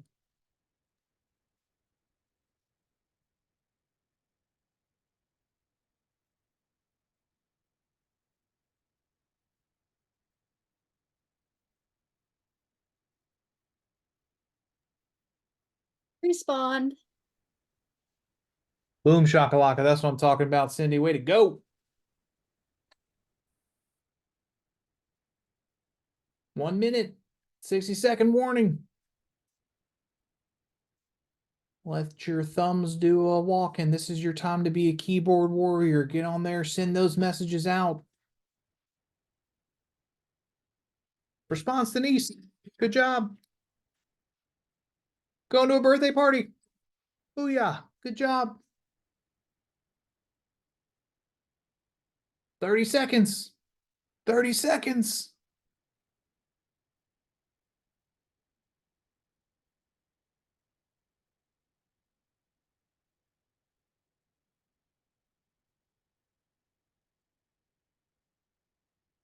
I'll text you when I wake up. Love that. We'll take that.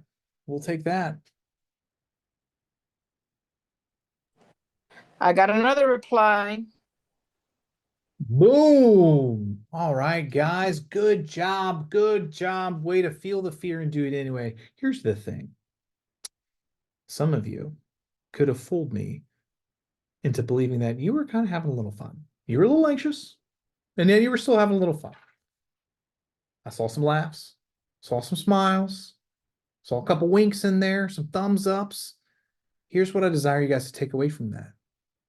You can do this anytime.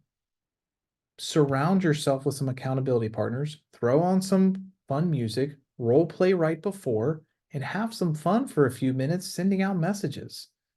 Some of you guys haven't made 10 contacts in a day yet, and you just sent out 10 in 10 minutes. When we change our state, when we change the people who we're around, it can be a fun thing. So start working on that throughout your career as we're thinking and as we're moving through, how can I make this a fun experience instead of a negative one? So now I have a favor for you guys. There's a QR code on the screen. This takes you to reviews for myself and Ignite. If you could do me the benefit, the privilege, and the honor of doing that for me right now, scan that QR code. It's going to lead you to a website, and I'll put the notes in there. The event type is a virtual one. My name is Kyle Evans, if you didn't catch that yet. And this is Ignite. Ignite session 5. I don't know why I'm whispering. It just sounds right, feels right. Let's do it. So go ahead and scan that for me. Leave the reviews. I believe 5 is the highest, 1 is the lowest. Go with your heart. Do what you think is right. I am collecting these so I can become the youngest international master of faculty that Keller Williams has. But I need your help to do it. Much appreciated.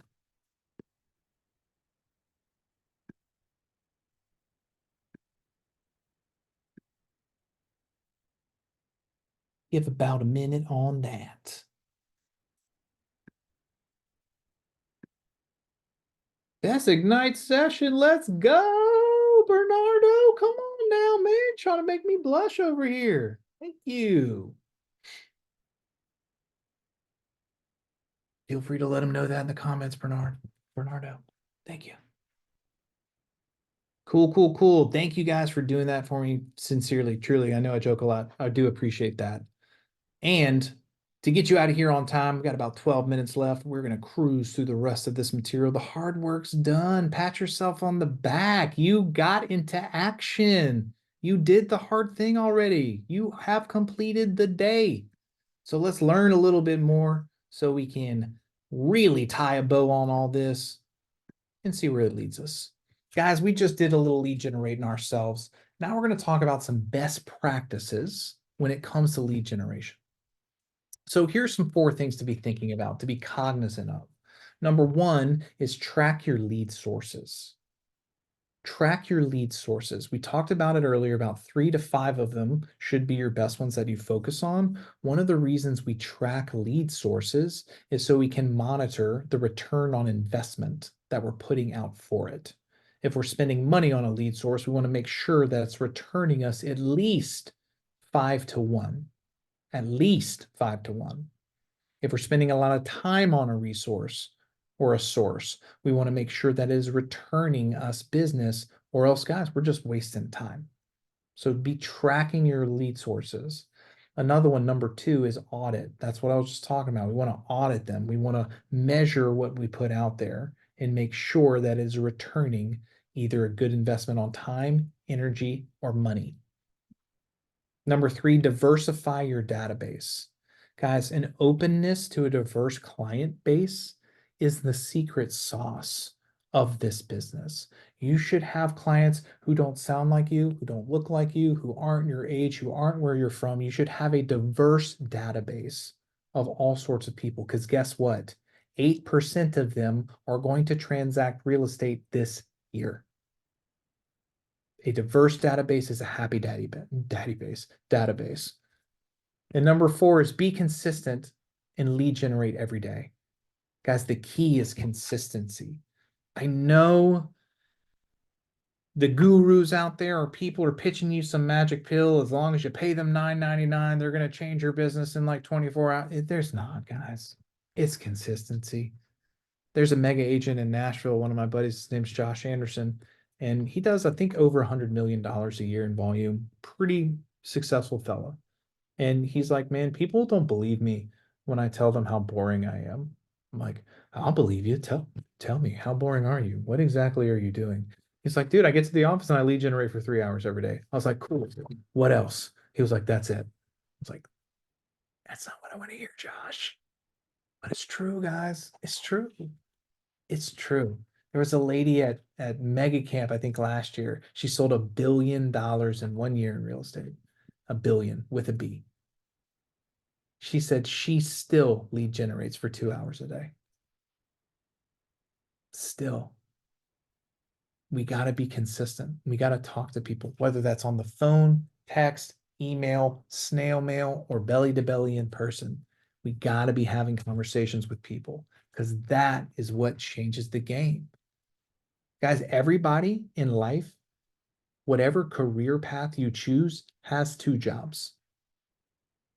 It is the role and it's lead generation. If you are a dentist and you have your own practice, it is working on teeth and figuring out how to get new clients. If you are Nike, it is making shoes and figuring out how to get new clients. If you are an attorney, it is doing the law and figuring out how to get new clients. If you're a real estate agent, it's selling houses and figuring out how to get new clients. Everybody who owns a business has to lead generate. There's just no getting around it. And yet, if we can make it fun, if we can be consistent on it, learn what to say and how to say it, and do it consistently every day, there is nothing stopping you from being on this side of the screen, Teach and Ignite, to some awesome agents around the nation in a couple of years. Period. I know people say this all the time, and I'm just going to say it anyway because it's so true. If I can do it, I assure you, you can do it. I am like a semi-attractive dude from Louisiana. If I can do this, guys, you can do this. I assure you. Just be consistent. Now, when we talk about time blocking, this is one of the secret sauces on being consistent with that lead generation. There's 3 main steps of it. Number 1 is we got to prepare. Guys, we got to do the work in advance to do the work. We got to work on our mindset first. As some of you have realized and we've talked about and shared, our mindset controls our actions. Our beliefs influence our behaviors. Our beliefs influence our behaviors. Our behaviors dictate our life. It starts with our mindset. The next is practice. Please practice. Practice, practice, practice. Raise your hand. Find someone in Ignite. Find someone in your brokerage. Get on Keller Williams' page and raise your hand. Practice what to say and how to say it. For the love of your business, please. Do not sleep on that. And the last part of preparing is get a call list in advance. Get a call list in advance. Have it prepped and ready to go. If your database is organized, Command will spit out each and every day tasks for you to do, tasks for you to talk to. If you haven't done that yet, print out 20 to 30 people that you plan to talk to that day. That way you can make the most of that 2 to 3 hour time block, whatever you're doing for your lead generation. I have agents all the time who tell me, well, Kyle, I spent a whole bunch of time thinking about who to call. I'm like, you lead gen for 6 minutes and 2 hours. What are we talking about? You didn't put a bunch of work in. You're messing around. Guys, we don't have to spend all day in this business if we're intentional. So prepare in advance. Number 2 is take actions. We got to make the call. We got to make the call. And what you're going to find more often than not, hey, here's the truth. I haven't lost one agent yet that I've coached. They're all still alive, selling real estate. No one's ever come and got them. They might have been a little mean to them on the phone one time, but they're all good and they're all happy. It may seem like a lot. I get it. It's not. You got this. Make the call. Get out of your own way. Next is we've got to maintain. This is what we talked about. Our database is a living, breathing organism. We've got to feed it, We got to water it. We got to weed it. We got to talk to it. Pet those plants. Tell them that they're nice and pretty. We got to love on it. We got to love on our database. What I desire you to do is start taking notes, intentional notes from the conversations that you're having with these people. Again, start to be like Target. Do they have kids? If so, what are their names and ages? What are their hobbies? What are they into? Where do they go to school? What's their alma mater? What sports do they like? Make notes and follow up. Lead generation will make you money. Follow up will make you a fortune. Period. Period. You earn the right to get them in your database. Now keep them there before someone else does. When we talk about time blocking, a lot of things that throw us off is distractions. Distractions happen. Guys, distractions are going to continue to happen in your business. Here's what I desire you to understand. There's a way around it. Number one, build a bunker. I don't necessarily mean start digging in the ground and make a little home down there to work. I mean, make a safe space. Make a place that people will leave you alone during your one thing time, which is lead gen. Where can you go that is safe and protected? Number two, store provisions. People overthink this. Guys, store provisions for yourself. All provisions means is giving yourself no reason to get up. If you are a thirsty fella, have a little drink fridge or something right there. If you're a hungry gal, have your snacks right there for you. Do not get up from your desk until you have achieved the goal you set out to do. You don't need to go talk to Susan at the water cooler because Susan's not paying your bills. We are going to sit at our desk with our provisions and we are going to make the calls and text messages. Number three is sweep for minds. Guys, minds can be your email that's open. It can be your social media. Hello, when you get lost for 20 minutes scrolling down someone's feed, or you find yourself on TikTok looking at cat videos or whatever you're into, that's a mind. Sweep for minds. Don't get caught up in that. Close the app out. It'll be there for you waiting with all the interesting videos and clicks for you as soon as you finish your lead generation. I assure you. Sweep for minds, close the app, make the calls. Next, number four, enlist support. Guys, no one wins alone. Nobody succeeds alone. Enlist support, whether that looks like a boyfriend or girlfriend or spouse or family member or your kids or your team leader or your productivity coach or an accountability partner, your neighbor, whatever it is, enlist support to help keep you accountable and on track. Nobody succeeds alone. I have like 6 coaches in my life, not because I'm awesome, because I'm not awesome, because I need the accountability, because I'm a weak man. All right. Go find some people who are going to hold you accountable and hold you able to what you can actually accomplish. So that's it for today, guys.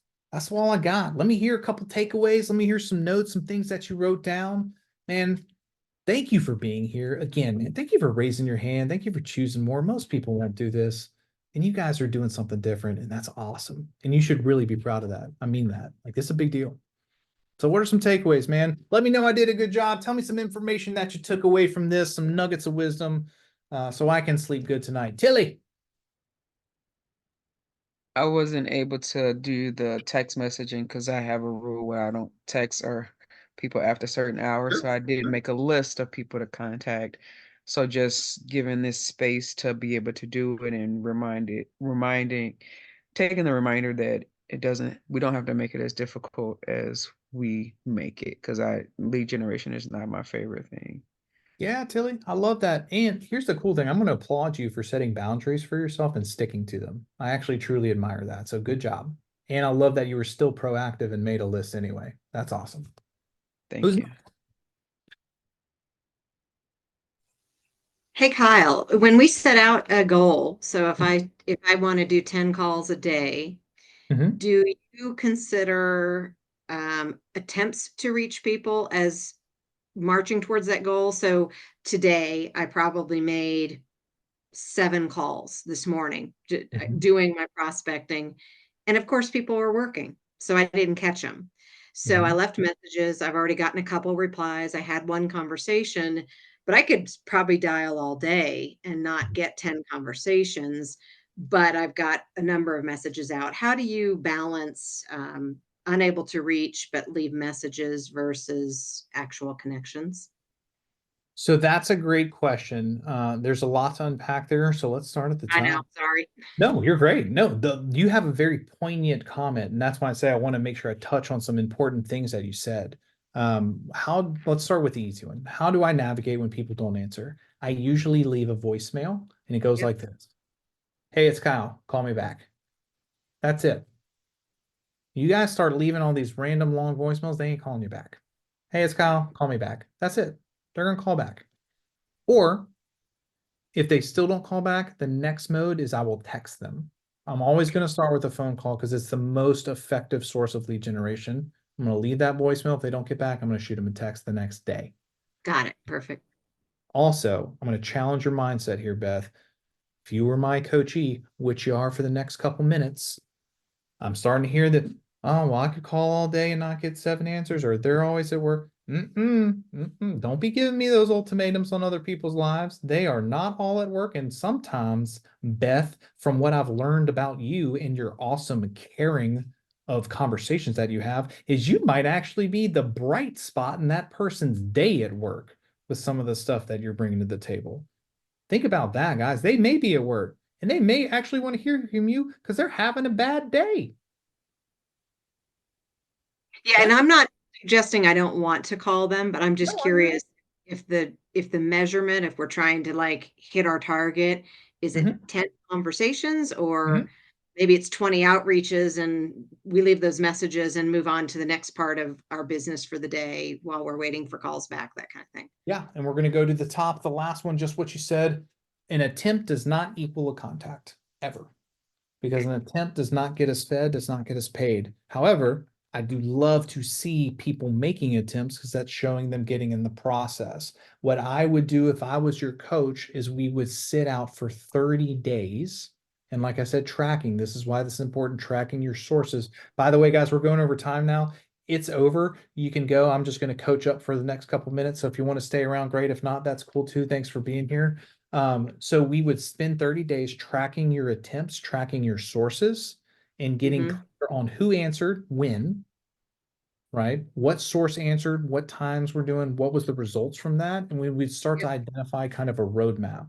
Now, if we were making, let's say, tons of calls from 9 to 10 to our database who's over 50 and no one answered, I would then change that lead generation time. I would attempt a different hour of the day. And see I was getting into the noon hour and I thought maybe I'll catch people at lunch.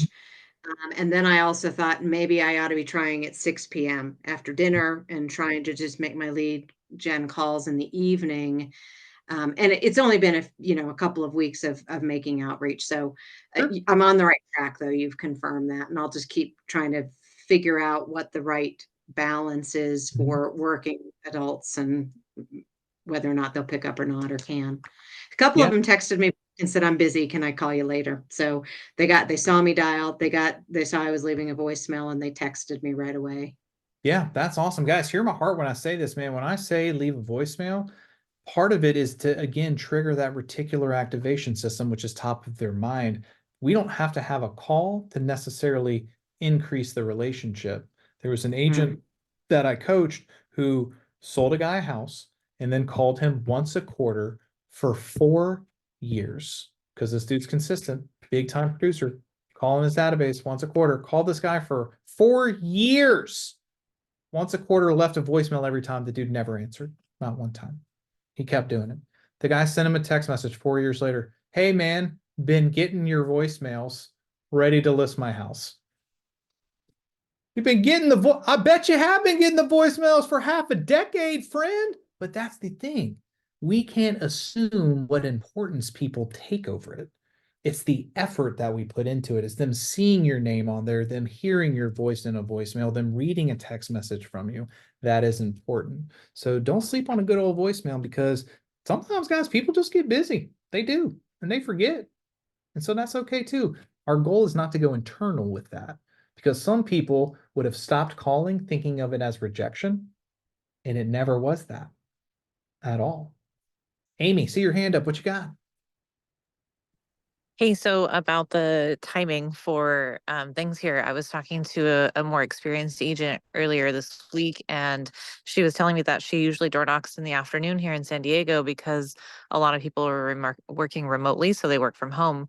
And for her, when she goes to their house and knocks on the door at like 10 o'clock in the morning, they're working. And so she finds better results when she goes 2 o'clock, 3 o'clock, 4 o'clock, because they're done for the day and they're more open to that conversation. Whereas to earlier, they're like, yeah, and like make her go. So I was just inputting that. No, I think that's super smart. And I love what you said, guys. Understand this time of day is going to be very regional specific, and even in a micro level, neighborhood specific sometimes, because you might have an influx of certain type of occupations in some neighborhoods in some areas, right? As opposed to others. Like she said, a lot of people are working remotely from 9 to 10. That's their probable grind time, which should be ours too. Hello. So it's okay. Let's just navigate that scenario around that. So I love that reflection, Amy. You're absolutely right. Guys, the goal is just to pay attention so we can make tweaks along the way and find out what's effective for us. What else are we thinking? What else can I answer for you? You guys got a bold coach. These are like $1,000 sessions right here. What you got? I'm yours. What you need? Well, that was anticlimactic. What have you found? What have you found to be your most effective lead source? Great question. Get it all the time. Love it.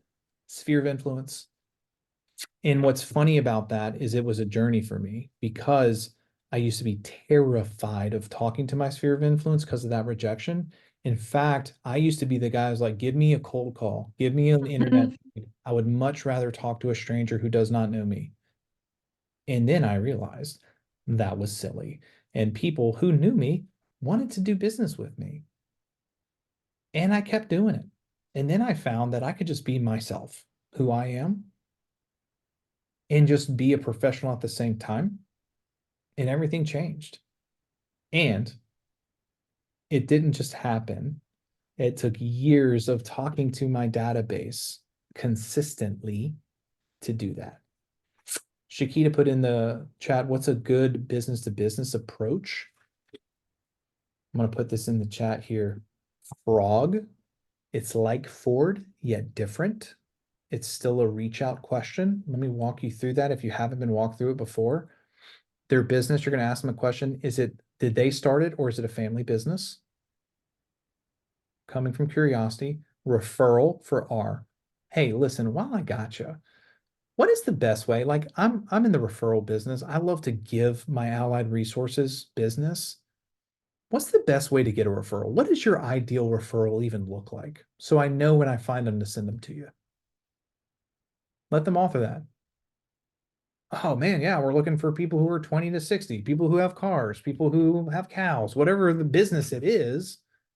Write that down and say, what is the best way to send them to you? Oh man, feel free to call me. Great, sure, gonna give them a call. And then their organization. Ask them about it. Like, how's it structured? You guys expanding, you growing, you're shrinking, you staying in, you getting out?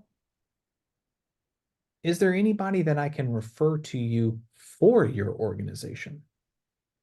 Because see, as a successful real estate for our area, it's kind of funny, guys. I'm kind of like the mayor of our town, unofficially, of course. And one of the things is I like to be a connector. And so, David, I know you have this car business forever, man, and your organization sounds cool. Are you ever looking for talent? If so, who are you looking for? I may be able to connect you. Boom. What we're doing is we're coming from contribution. We're coming from contribution. Very smooth, very easy. And guys, another business owner with someone with their hand in giving instead of a hand out, which what they're used to, you will stand out. Period. And we are not going to, listen to me now, we are not going to ask for business from them until we give business first. We come from contribution. And unless we give business first, help them in some way, or send them some sort of person for their organization. That's just what I believe in. Different people do different things. I believe in that way, and that's how you will get